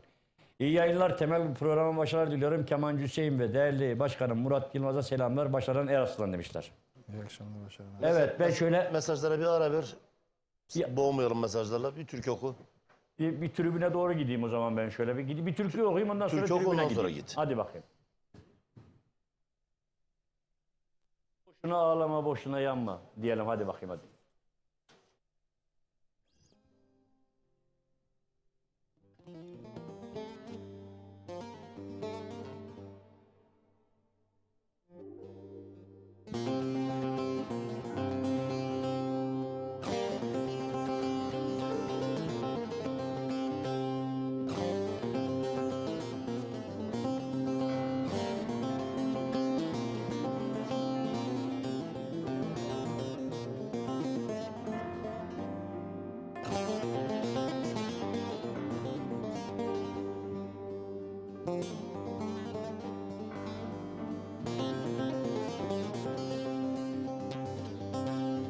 Boşuna ağlama, boşuna yanma.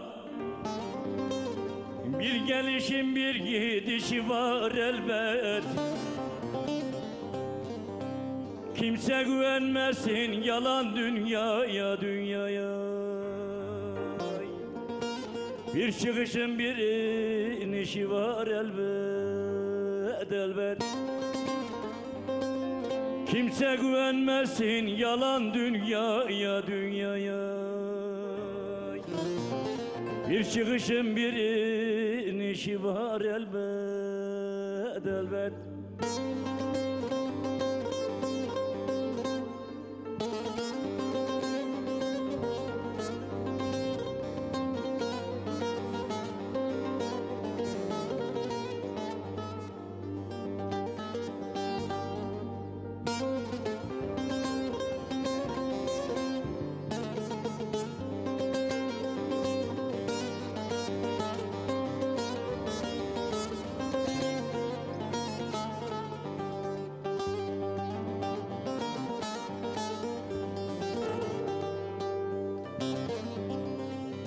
Sen gülü seversin gülde tikeni, göl kurumuş endirmişsin yelkeni.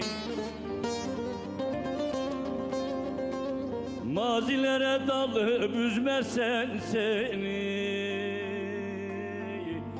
bir kurunun bir de yaşı var elbet elbet. Mazilere dalıp üzmesen seni, bir kurunun bir de yaşı var elbet elbet.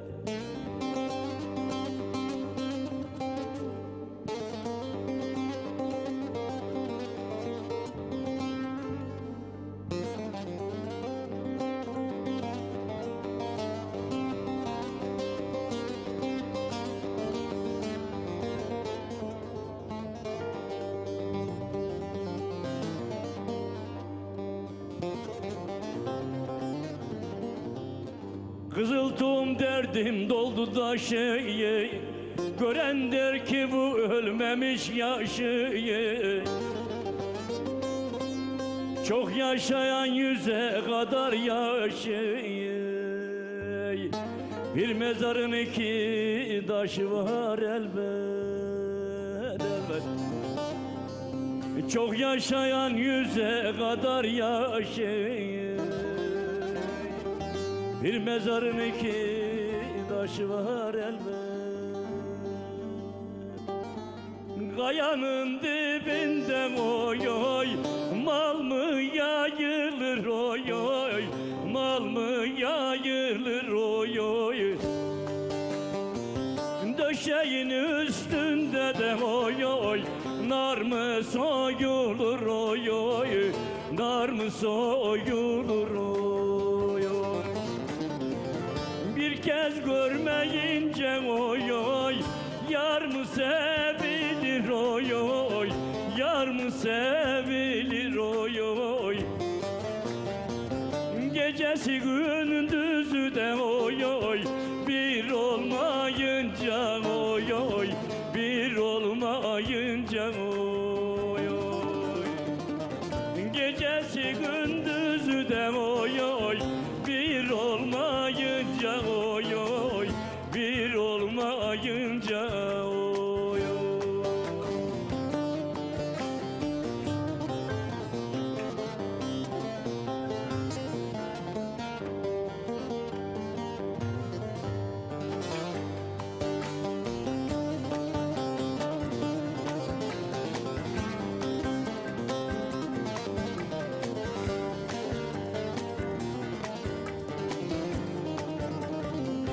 Karanfilekmişim oy oy, gül dikmemişim oy oy, gül dikmemişim oy oy.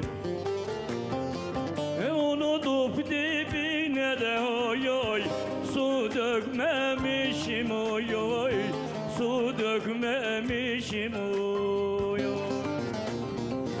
Sanki ayrılığın oy oy, ben çekmemişim oy oy, ben çekmemişim oy oy.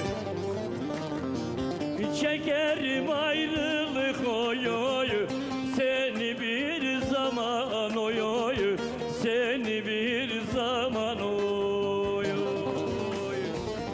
Çekerim ayrılık oy oy, seni bir zaman oy oy, seni bir zaman oy.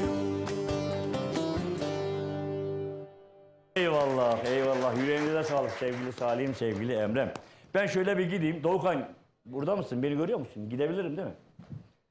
Evet sevgili dostlar, cümleden hoş geldiniz. Öncelikle sevgili Keramettin Tanrıverdi. Önce bir sana tanıyalım, sana bir mikrofon vereyim. İçinden, yüreğinden ne geliyorsa onları söyleyebilirsin. Ben yakadan konuşuyorum, sen oradan konuşuyorsun. Hadi bak. Ben Toklar Köyü'nden Keramettin Tanrıverdi, eski dernek başkanı olarak hem başta Ekin TV ailesine ve Yayla Yolları programına Temel Kaya'ya ve değerli sanatçımız Hüseyin Bey'e bundan sonraki yollarında başarılar diliyorum. Şunu belirtmek istiyorum. Pazar günü kutlayacağımız 29 Ekim Cumhuriyet Bayramımız tüm ulusumuzda kutlu olsun. başta Gazi Mustafa Kemal Atatürk, silah arkadaşları ve şehitlerimize rahmet diliyorum. Cumhuriyet bir ışık, bir güneştir. Bu ışık, güneş söndüğü zaman bizim sonumuz karanlık olacaktır. Ve bu cumhuriyetin değerlerine, ilkelerine tüm millet olarak sahip çıkalım ve bu cumhuriyet düşmanlarına fırsat vermeyelim. Burada değerli dernek başkanımız da burada. Ona da bu çıktığı yolda başarılı diliyorum. Her zaman arkasında olacağız. Elimizden geldiği kadar destekçi olacağız. Hayırlı yayınlar diyorum. Teşekkür ederim. Ben teşekkür ederim sevgili Keramettin. Evet, Asım Yılmaz.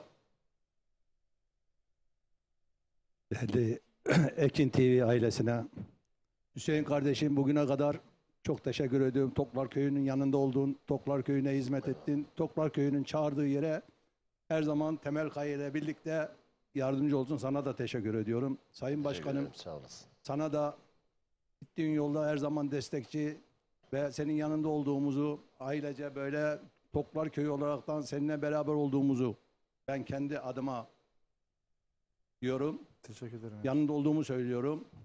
Sana bu programda, yeni programında başarılar diliyorum. Çok teşekkür ediyorum. Yalnız sevgili söylenecek, ben Toklar Köyü'nde 6 ay 7 ay yaşarken yalnız bir iki şeyi bu ekrandan seslenmek istiyorum. Başkanım da sağ olsun bunu izah etti ama kaymakamımızla görüştük. Bunu görüşmeyle sayın kaymakamımıza da diyorum. Bütün Toklar Köyü'nde bizim arabalarımız tamamen haşat oluyor geliyoruz. Toklar Köyü'ne gelmek isteyen, ev yapmak isteyen, yatırım yapmak isteyen çok köylülerimiz var, emeklilerimiz var. Konuşabilirim değil mi? Fazla uzatmadan konuşamayın Tamam, işte. tamam. Ben senin mikrofon hastalığını çok iyi bilirim. Fazla Tamam, konuşmadan. anlatmam lazım. He. Onun için sayın yetkililerden Toklar Köyü'nün çok güzel bir köy olduğunu, bütün civar köylerle dostluğunun ve dayanışmasının bol olduğunu ve o köyü bir yeniden yoluyla, suyuyla şenlendirmelerini ve hizmet etmelerini istiyorum. Sizin hepinize de buraya gelen, gelmeyen, bizi izleyen, ekran başındaki tüm dostlarıma saygı ve sevgilerimi sunuyorum. İşte bu ya. Evet, Kadın Kolları Başkanımız sevgili Gülem Çöztürk. Hoş geldin. Hoş buldum. Teşekkür ediyorum. Açık. Yeni programında hayır olsun. Başarılar diliyorum. Biz dernek olarak her daim sanatçılarımızı destekliyoruz. Çok teşekkürler. Çünkü sizin de emekleriniz çok fazla. Her etkinliklerimizde siz de bizi destekliyorsunuz. Dolayısıyla bizim de desteklemez görevimiz yani. Çok teşekkür ediyorum. Ben Sağ teşekkür olasın. ediyorum. Evet, Durmuş Eraslan. Çiçeği getirmiş, program bitiyor, çiçeği bana yeni veriyor abi. Ya böyle bir şey var mı? Gül nasıl kaçıyor istemiyorum. Bak, kemancı çiçeği getirmiş, çiçeği eve götürecek bu ya ki beni gördü, utandı da verdi, yoksa vermeyecek ha. Sen ne yapıyorsun Okuyun. işte? Cumhuriyetimizin 100. yılını kutlar, başta Gazi Mustafa Kemal Atatürk'e olmak üzere tüm silah arkadaşlarına minnetlerimizi sunarım. TV programının hayırlı olsun, başarılarının devamını dilerim. Ekin Türk TV ailesine teşekkür ediyorum. Durmuş Eraslan demişler. Çok teşekkür ediyorum ben de. Ben de bu çiçeği bacıma emanet ediyorum. Yok. Tamam, ben de bu çiçeği bacıma hediye ediyorum. Çok teşekkür ediyorum. Sağ olasın. Evet. Kardeşim öncelikle programın hayırlı olsun. Yönetim kurulumuza başarılar diliyorum. Daima her zaman zaten başarılar diliyorum. Bizi her kim nerede izliyorsa herkese selamlarımı sunuyorum. Abim izliyor. Sadem gelmedi. Özellikle izliyor. Herkese Küçük selam enişte. söylüyorum. Artık sizin enişteniz. Evet. Herkese iyi akşamlar diliyorum. Sağ olasın. Evet. Niye kızım? Bak şimdi bizi izleyenler var. Seni şöyle bir alayım. Seni şöyle bir alayım. Sen zaten sen ne dersen ne oluyor? Yani Teşekkür ederim dayıcığım. Yeni programında hayırlı olsun diliyorum. Gelen buradaki konuklarımıza herkese teşekkür ederiz. Ayaklarınıza sağlık. Ekin TV ailesine yeni yılda 23 ve 24 yılı olmak üzere bu tarz etkinliklerde bu güzel konuklarımızla 2024'te de aynı heyecanla bekleriz. eyvallah. Çok teşekkür ediyorum. Evet. Şimdi geldim. Meyrem Ana sana geldim bak. Teşekkür ederim. Sen de söyle bakayım. Ne söylemeyiz? Programın hayırlı olsun. Buradan Sağ olasın. insanlara çok selam ederim. Herkese başarılar dilerim. Bir selam yollayabilir miyim? Tabii yollayabilirsin. İsviçre'deki bacıma, köydeki Tuncay kardeşime, Cemil'e çok selam ederim. Herkesin gözlerinden öperim. Çok teşekkür ediyorum. Haydi, Sağ olasın. hayırlı günler. Evet, ikinci bir ana. Hoş geldin. Sağ ol, Allah razı olsun. Bu Eren nerede Eren? Eren gitti mi? Eren gitti mi? Bugünkü programın sponsoru Ercan'mış. He, Buradan Ercan Dursun'a, ben Ercan Dursun'a selam ediyorum. Hüseyin'le, Hüseyin'ime de selam ediyorum. Erdem'e de selam ediyorum. Hepsine selam ediyorum. Gözlerinden öpüyorum. Senin de hayırlı olsun. sağ olasın anam. Allah razı olsun. Bizleri buraya getirdiğin Teşekkür ederim. Ayağınıza sağlık. Evet Fatma Ana. Nazire'me ayırdım abi. Ha. Nazire'me de selam ederim. Tamam. Fazla uzatmadan hadi. Öncelikle bizi buraya davet edenleri. Hepsine de selam ediyorum. Oğluma, gelinime selam ediyorum. Onların vekiline ben geldim buraya. Çok teşekkür ediyorum. Temel Kaya Saad'a teşekkür ederim bizi buraya. Ağzına davet sağlık, ettiğin için. yüreğine sağlık, emeklerinize sağlık. Savaş dursun istiyoruz. Savaş Dursun evet. Aslında buraya gelecek köyümüzün çok insanları var ama gelmemişler. Gelselerdi daha iyi olacaktı burada. Sağ olsunlar, yine de sağ olsunlar. Tabii ki sağ olsunlar. Kınadılar. Evet. Rıza Öztürk. Hoş geldin. Sağ ol. Burada önce dernek başkanlarına, kadın kollarına, gençlik kollarına, başkanlarımıza, Ekin TV'ye, hepsine, beni sevenlere, hepsine çok selam söylerim. Allah razı olsun bizi buraya topladığı için. Teşekkür ederim. Sağ olasın, sen de sağ olasın. Evet. Ablacığım hoş geldin. Konuşmuyor mu? Niye? Küsmüş sana. Kaan sen konuş. Dayı hayırlı olsun de. Dayım, dokunacağım. Herkese benim dayı programım her gün ödeyenler bunu ödeyen can ödem. Her gün Mehmet Kaya isimli can ödemden herkese yapacağım. Onun adamı Onur. Tamam. Onur adamı. Teşekkür ediyorum. Evet başka mikrofon almak isteyen. Evet Zafer Küçük. Mikrofonu 1000 liraya veriyorum. He. Vallahi kart çek. Bank bizim burada post makinesi var. Basamaklar yükselince rahan da yükseldi galiba. 1000 liraya veriyorum mikrofonu sana. Bir yardımın dokunsun la. Hiç dokunmuyor. Dokunuyor mu Murat? Dokunuyor her zaman yanımızda. Bana dokunmuyor. Dokunur sana dokunur. De hadi söyleyecekleri. Çok canım. Hadi bakayım. Ben Zafer Küçük, Büşürüm köyündenim. Büşürüm köyünde şu an izleyen anneme, babama, amcalarıma, tüm akrabalara selamlar gönderiyorum. Temel dayıma da yeni yayın yılında başarılar diliyorum. Hayırlı uğurlu olsun. Bize bu yayını açan Ekin TV ailesine, sanatçılarımıza, herkese çok teşekkür ediyoruz. Ağzına sağlık, yüreğine sağlık. Ben de sana teşekkür ederim. Her zaman yanımızdasın, destekçimizsin. Oğlum sen konuşmak ister misin? Niye? Almanya'dan Gülüş yengem gelmiş, hoş gelmiş. Teşekkür ederim, hoş bulduk. Programınız hayırlı olsun. Sen bizim köyümüzün iftarı gurursun, seninle gurur duyuyorum. Çok teşekkür ediyorum. Almanya'ya selam söyle amcaoğluna. Canım aşkım Feyzum'a selam eder, gözlerinden öperim. Ah yavrum ah. Sağ olasın. Evet, Leyla Hanım siz konuşmak ister misiniz? Evet, başka mikrofon almak isteyen. Başka konuşmak isteyen. Evet, misafirimiz var tabii. Kardeşim hoş geldin. Teşekkür ederim. Yeni programınız hayırlı uğurlu olsun. Cumhuriyetimiz 100. yılı tüm halkımıza hayırlı uğurlu olsun. Başarılarının devamını diliyorum. Teşekkür ederim. Ben teşekkür ederim. Ağzınıza yüreğinize sağlık. Evet Kemancı bir türkü alalım hemen senden sevgili kardeşim. Hiç beklemiyoruz. Hadi bakayım.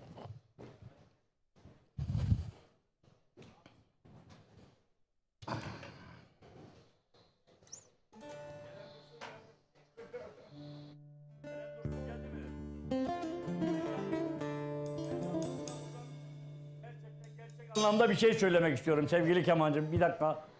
Buradan Ercan Dursun'un yüreğinden öpüyorum. Köy ağamız. Aynı zamanda köy ağamız. Bu köy halkı derneği ne zaman nerede sıkışsa yanında oluyor. Aşevine çok katkısı var. Aşevine olsun, buradaki derneğimiz olsun. Allah birini binesin diyorum. Allah razı olsun buradan. Sevgili kardeşim öpüyorum seni, selam olsun. Bu gecenin programın sponsoru da Eren dedi, amcam dedi değil mi? Öyle dedi. Çok teşekkür ediyorum bu anlamda, sağ olasın. Evet hadi bak.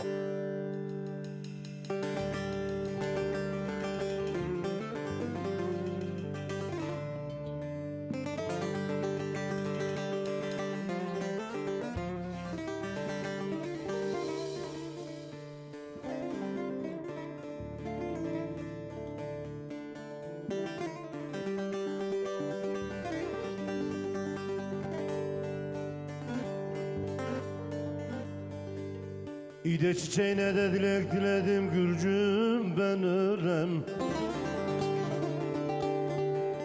Gece gündüz de bir hayale yöneldim de ülger doğmaya da sebep olmaz.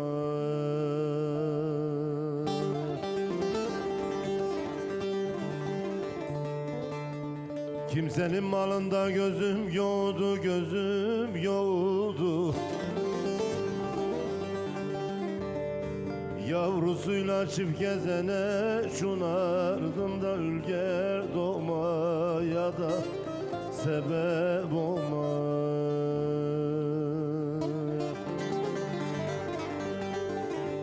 Yavrusuyla çift gezene şunardım da elin garezi de ayırdı bizi.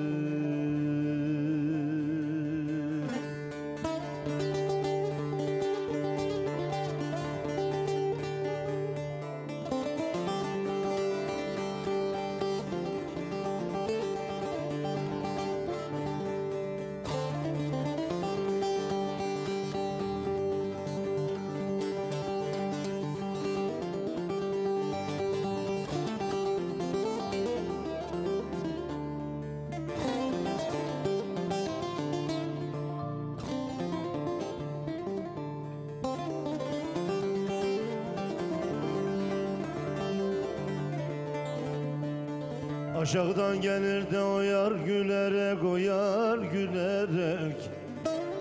Ah aklımı başımdan da aldı bilerek de ülger doğmaya da sebep olmaz.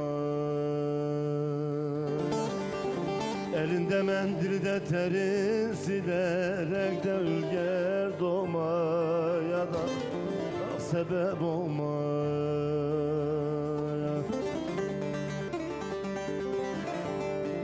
Aklımı başımdan aldı bilerek, soysuz bilerek. Ah aklımı başımdan da almam mı gerek de elin garezi de ayırma bizi. Aklımı başımdan da almam mı gerek de ülger doğmaya da sebep olmaz.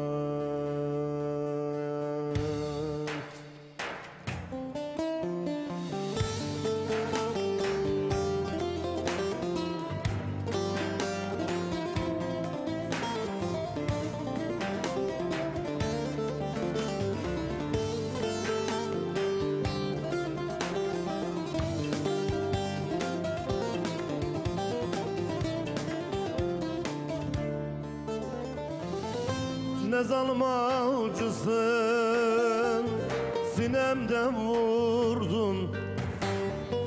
Sana senden ola, benden bilesin. Ne bana uğradın, ne halım sordun. Sana senden ola, ola, benden bilesin. Benden bilesin. Sana senden ola, ola, benden bilesin. Benden bilesin.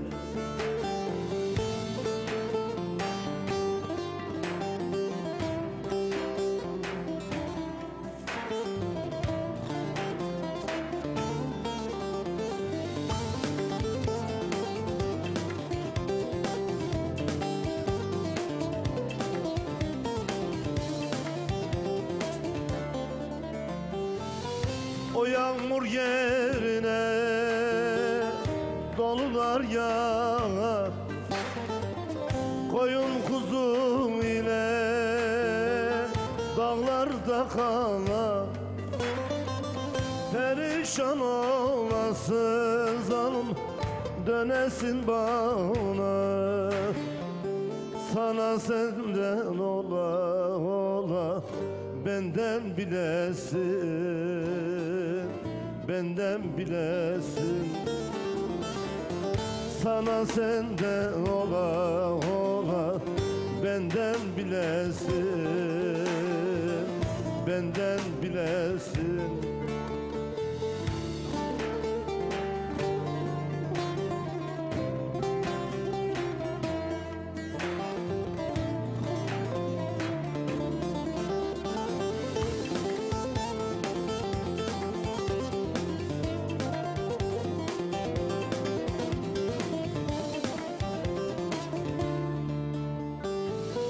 Sen seni sevdiğin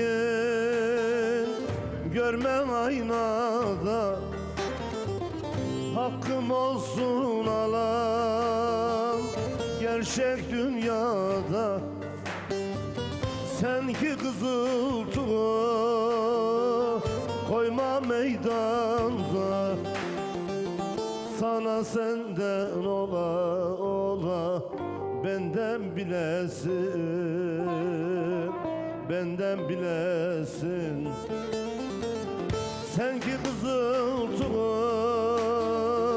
koyma meydanda. Sana senden ola ola, benden bilesin, benden bilesin. Evet, ağzına yüreğine sağlık sevgili kemancı. Sevgili yeğenim, birkaç soru soracağım sana ama ondan sonra reklamlara gireceğiz. Çalıştığı yerden sor. Çalıştığı yerden soracağım zaten. Yaklaşık 3-4 ay önce bir badire atlattık. Bu anlamda bu süreçte bizim yanımızda bulunan, arayan, soran, destek olan maddi, manevi dostlarımıza Allah bize evladımızı bağışladı. Ve bu anlamda da çok mutluyuz. Çok, çok evlatından fazla mutluyuz. Bu konuda ne söylemek istersin baba olarak? Valla oğlum Rüzgar kaza geçirdi. Belki bilmeyen dostlarımız da vardır. Eşimize, dostumuza, bütün arayan soran herkese çok teşekkür ederim. Ama teşekkürün en büyüğünü İstanbul 2. Bölge Milletvekili Zafer Sarıkaya, aynı anda da bizim hemşerimiz Reşadiyeli. Evet. Hasanşehirli. Hasanşehirli. Hiçbir zaman toplantılarda siyaset yapmayan, kendini tokatlara adayan bir vekilimiz var. Kesinlikle. Adam gibi adam. Evimize kadar da geldi. Ve Gökhan Başkan var, danışmanı. İkisinden de Allah razı olsun. Bence Tokatlılara yakışan bir vekilimiz. İnşallah. Buradan selam olsun. Selam sevgili, olsun vekilimize. İnşallah biz de onun yanında her zaman olacağız. Bize düşen görev ne varsa. Herkesten Allah razı olsun diyorum yani. Çok şükür çocuğumuz. Evet, ben de bir dayı olarak bu süreçte gerek Yılmaz ailesinin yanında gerek bizlerin yanında bulunan tüm gönül dostlarına yürekten çok teşekkür ediyorum.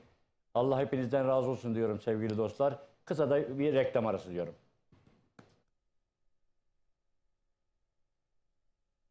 Bazı fotoğraflar sadece fotoğraf değil işte. Zaman donmuş sanki. 100 yıllık bir cumhuriyet nöbetinde. Duruşlarında mücadelenin gururlu yorgunluğu, bakışlarında cesaret. Hadi rahat bir nefes al. Bu nöbet bize emanet.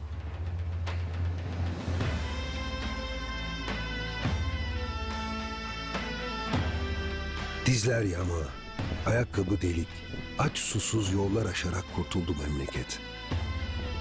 Rahat tut gönlünü. Bu sonsuz nöbet bize emanet. Koru diyorsun. Başka türlüsü mümkün mü? Bir çift mavi göz bize güç verir elbet. Daha nice yüzyıllar yaşatacağımız Cumhuriyetimiz bugün 100 yaşında. İçiniz rahat olsun. Bir millet emanetinin başında.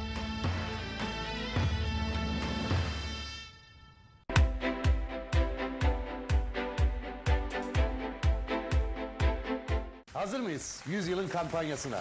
Ben hazırım, onlar da hazır herhalde. Ben çok Efendim, heyecanlıyım. 29 Ekim 1923'te Ulu Önder Gazi Mustafa Kemal Atatürk atamız bizlere bu cumhuriyeti hediye etti. Ekran altında görüyorsunuz. Cumhuriyetimizin 100. yılına özel. Hiçbir kar beklemeden şu anda yeri de anlatacağım. 100. yıla özel tam 100.000 TL indirim yaptık. Hadi bakalım şimdiden hayırlı uğurlu olsun diyoruz. Kafadan alır almaz 100 TL. 100.000 lira kârda. Evet. O kadar basit. Peki bu 100 yılın kampanyasını nerede yapıyoruz? Birinci etap projemizi Gelibolu'da bitirdik. Bakın 549 bin liradan, 529 bin liradan bölge bölge satışa sunduk. İkinci projemizdeyiz. Çanakkale Gelibolu. Evet biliyorsunuz 18 Mart 1915'te de Çanakkale'de atalarımız savaştı. Manevi değeri yüksek olan bir kent. Çanakkale'nin Gelibolu ilçesi, Gelibolu'nun da Bolayır köyü. Şimdi benim anlatacağım yer denize sadece 1 kilometre mesafede. Çok iyi Yani ya. denize yürüyerek gidebiliyorsunuz. Mahalleye yani Bolayır'a yine aynı şekilde 1 kilometre mesafede. Orada alışveriş merkezi var, okul var, kasabı var. Aradığınız her şey mevcut. İstanbul'dan Bolayır'a arazimizin başına kadar ortalama özel araçlarla 2 saatte gidiyoruz. Ekran arkasında sahilini görüyorsunuz Bolayır'ın. Görüntüleri görüyorsunuz. Gerçekten çok güzel bir indirim yaptık. Karsız ulaştırıyoruz. Ekran altında telefon numaramız var.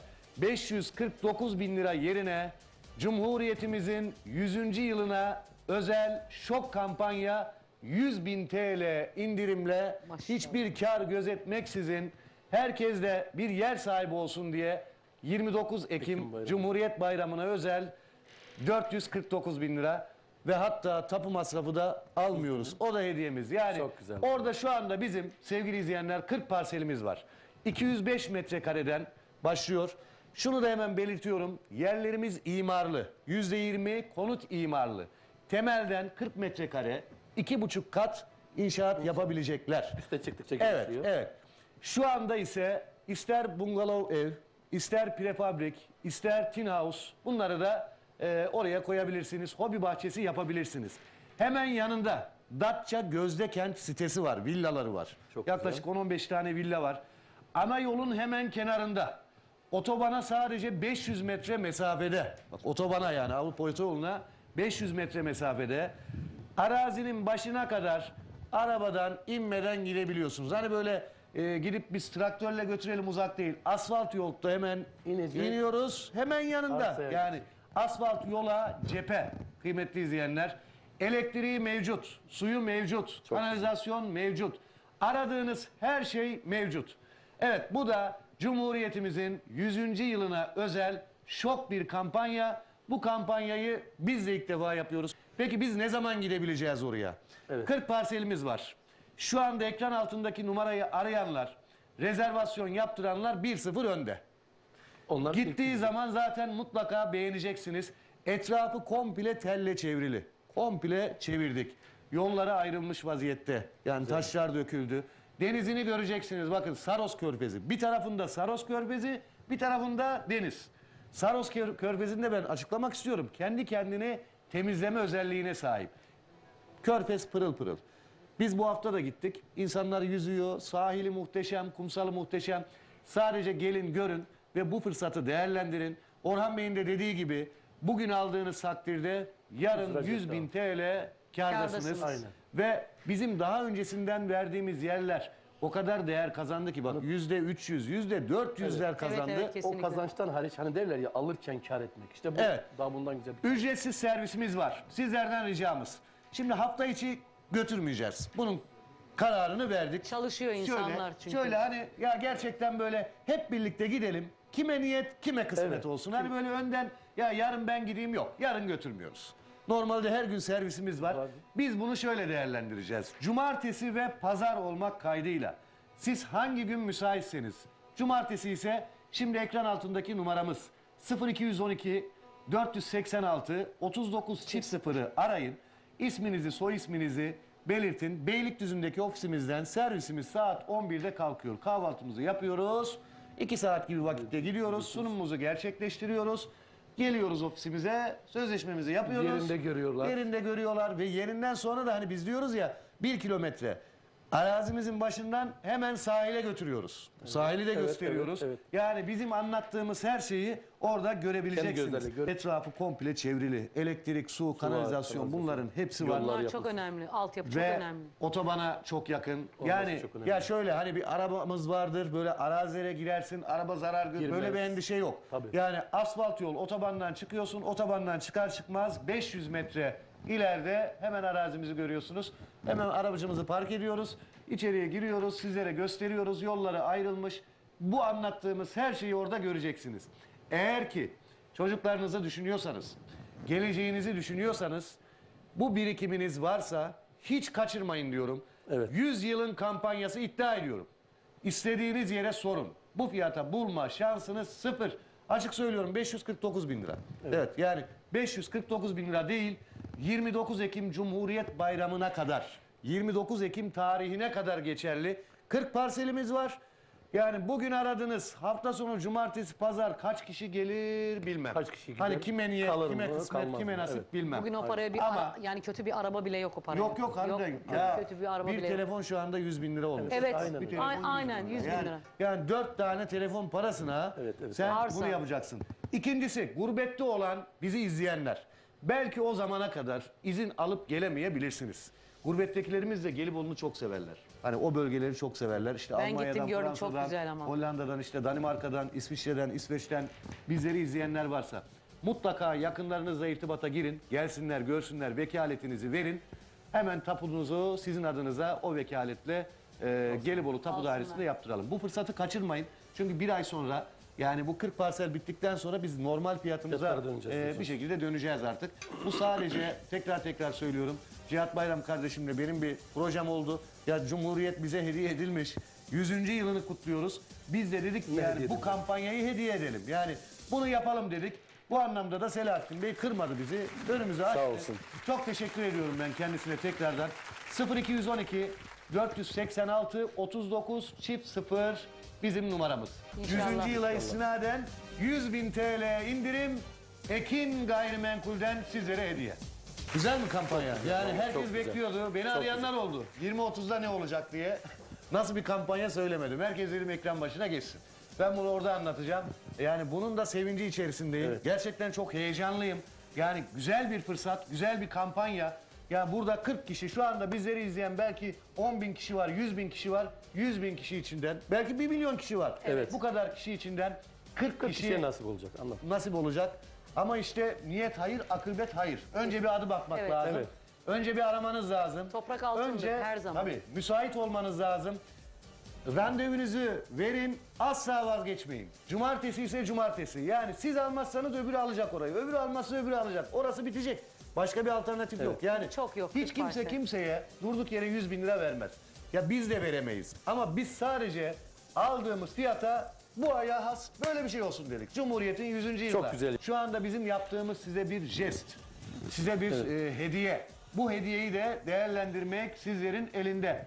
0212 Fırsatı kaçırmasınlar. 486 39 çift 0. Bu proje, bu kampanya, servisimiz cumartesi ve pazar Pazar günü günleri, saat evet. 11'de Beylikdüzü'nden kalkacak. Yoğun bir şekilde gideceğiz. Dediğimiz gibi servislerimizle böyle kaliteli araçlarımızla güzel bir şekilde gidiyoruz. Onu da söyleyelim. Hiç Bir de herkesin yorulmuyorsunuz. toplu gidiyor olması güzel. Güzel. O öyle bu böyle değil. Herkes kendi orada Evet, görecek. Havasını yapacak, Her şey gidecek, şeffaf. görecek, yerinde görecek. Doğru mu değil mi? Herkesin Kendi aynı anda gözleriyle. gitmesi çok Evet. güzel. Ya imarlı yerden bahsediyoruz. Bakın bütün konumlar var. Gelibolu merkeze çok yakın. Bolayır'ın içinde aradığınız her şey var. Denize yakın. Denize 1 kilometreye yürüyerek 5 dakikada denize in. Yürüyüş yap. Mesela ileride otoyola oraya yakın. villanı yaptın. Çoluk çocuk gittiniz hafta sonu oraya. Yani aracınızı çıkartmaya gerek yok oradan. Yürüyerek şortunla birlikte yavaş yavaş git. Ya bu fırsat kaçmaz. Tekrar söylüyorum. Cumhuriyetimizin 100. yılına istinaden manevi değeri yüksek olan bir bölgeden, Çanakkale'den. Çanakkale geçilmez. Geçilmez. Evet.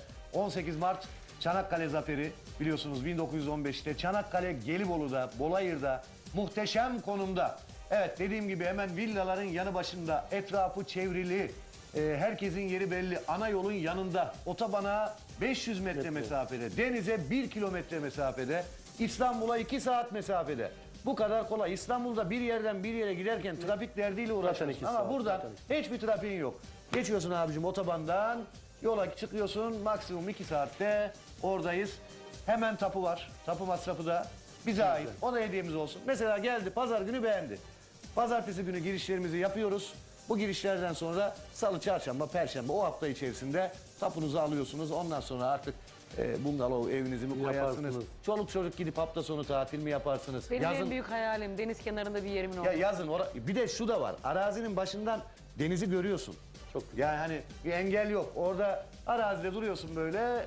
Oradan denizi görebiliyorsun. Aşağı indikçe yani sahile, bizim hemen yanımızdaki yoldan sahile indikçe bir sürü villalar var. Yapılmaya başlandı. Tabii. Bitmiş oturanlar var. Yaz kış oturanlar var. İleriye. İşte bir kafeterya yapmaya başlamışlar. Localar var. Yani burası yazın cıvıl cıvıl. Saros Körfezi çok önemli. Suyu pırıl pırıl, tertemiz bir denizde yüzeceksiniz. Bir yeriniz olsun, bir toprağınız olsun. Cumhuriyetimizin kuruluş yıl dönümüne özel bize hediye edilen Cumhuriyet'in karşılığında biz bunu yapmışız. Nedir ki bu? Yani 40 kişiye hiçbir kar gözetmeksizin 549 bin lira yerine 449 bin liraya biz bu parsellerimizi veriyoruz arkadaşlar. Cumartesi ve pazar günü servisimiz mevcut. Hemen şimdi arayın, geç kalmayın. Ona soruyum, buna soruyum demeyin. Baştan söylüyorum yani. Gelin, kararınızı verin. Belki de bu hafta bitecek. Eyvah demeyin. Bu kampanya bir daha olmayacak. Bu da Cumhuriyetimizin hediye edilmesine istinaden.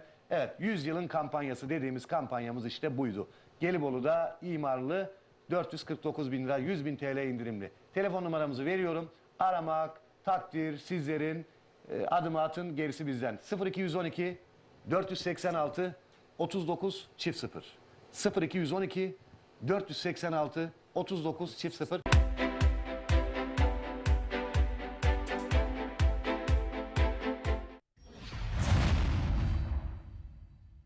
Cumhuriyetimizin 100. yılını kutluyoruz.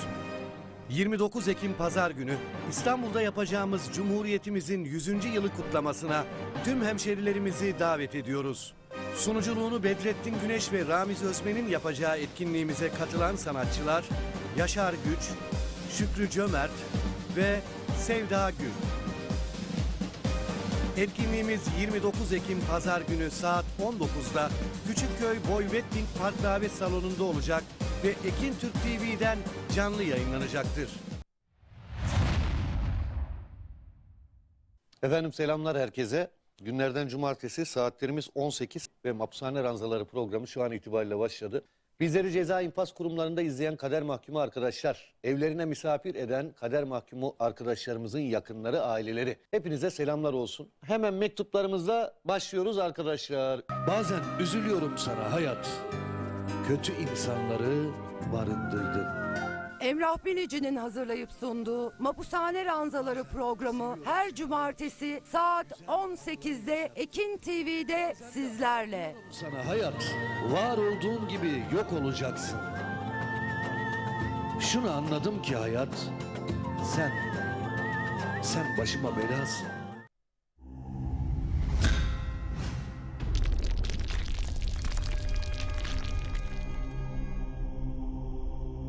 Bizi izlemeye devam edin.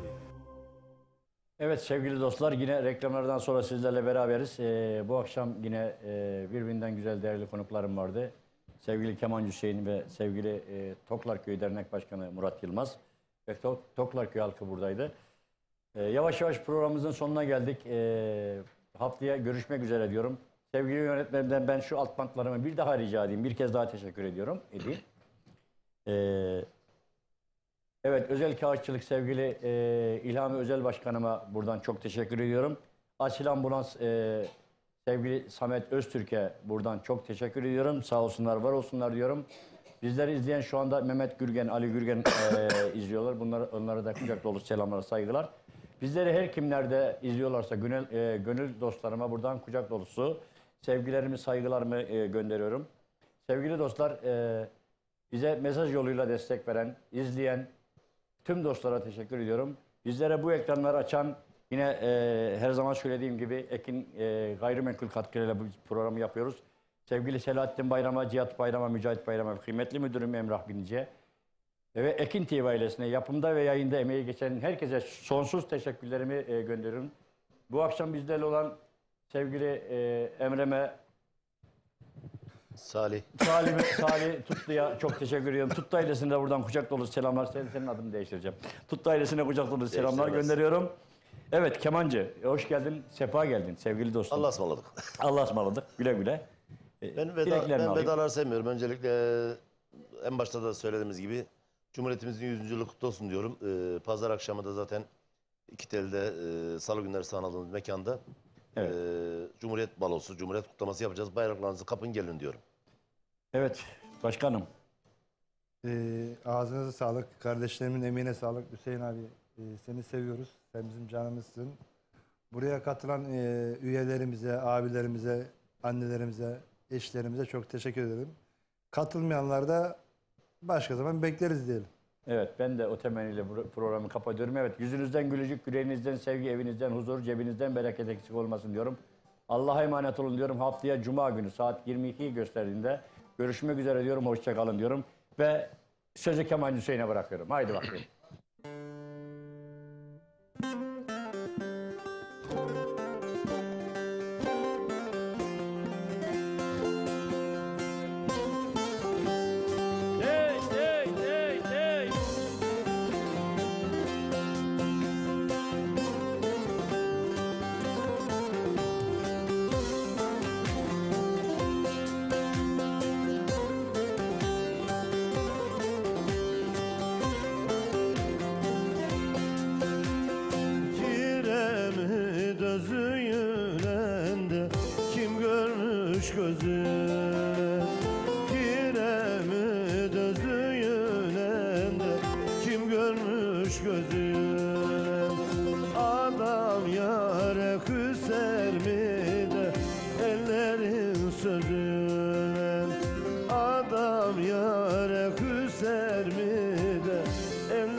keleklerimi. Ela gözlü nazlı yarda yaktın yüreklerimi. Ela gözlü sevdiğimde yaktın yüreklerimi. Çek çek çek çek çek çek çek.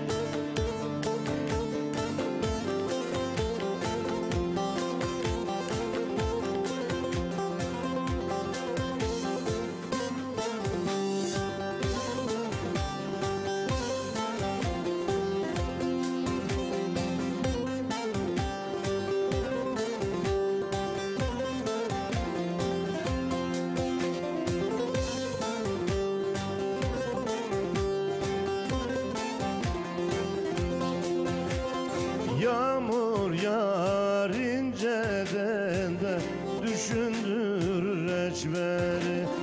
Yağmur yağar inceden de düşündürür reçberi. Ne de güzel oynuyor da gelemeli gençleri. Ne de güzel oynuyor da şu tokların gençleri. Çek, çek. Aha, aha, aha.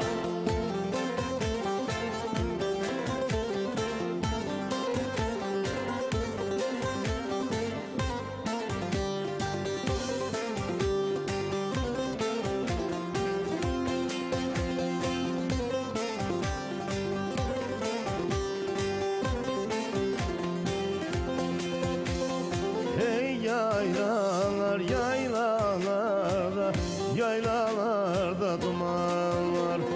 Hey yaylalar yaylalarda, yaylalarda duman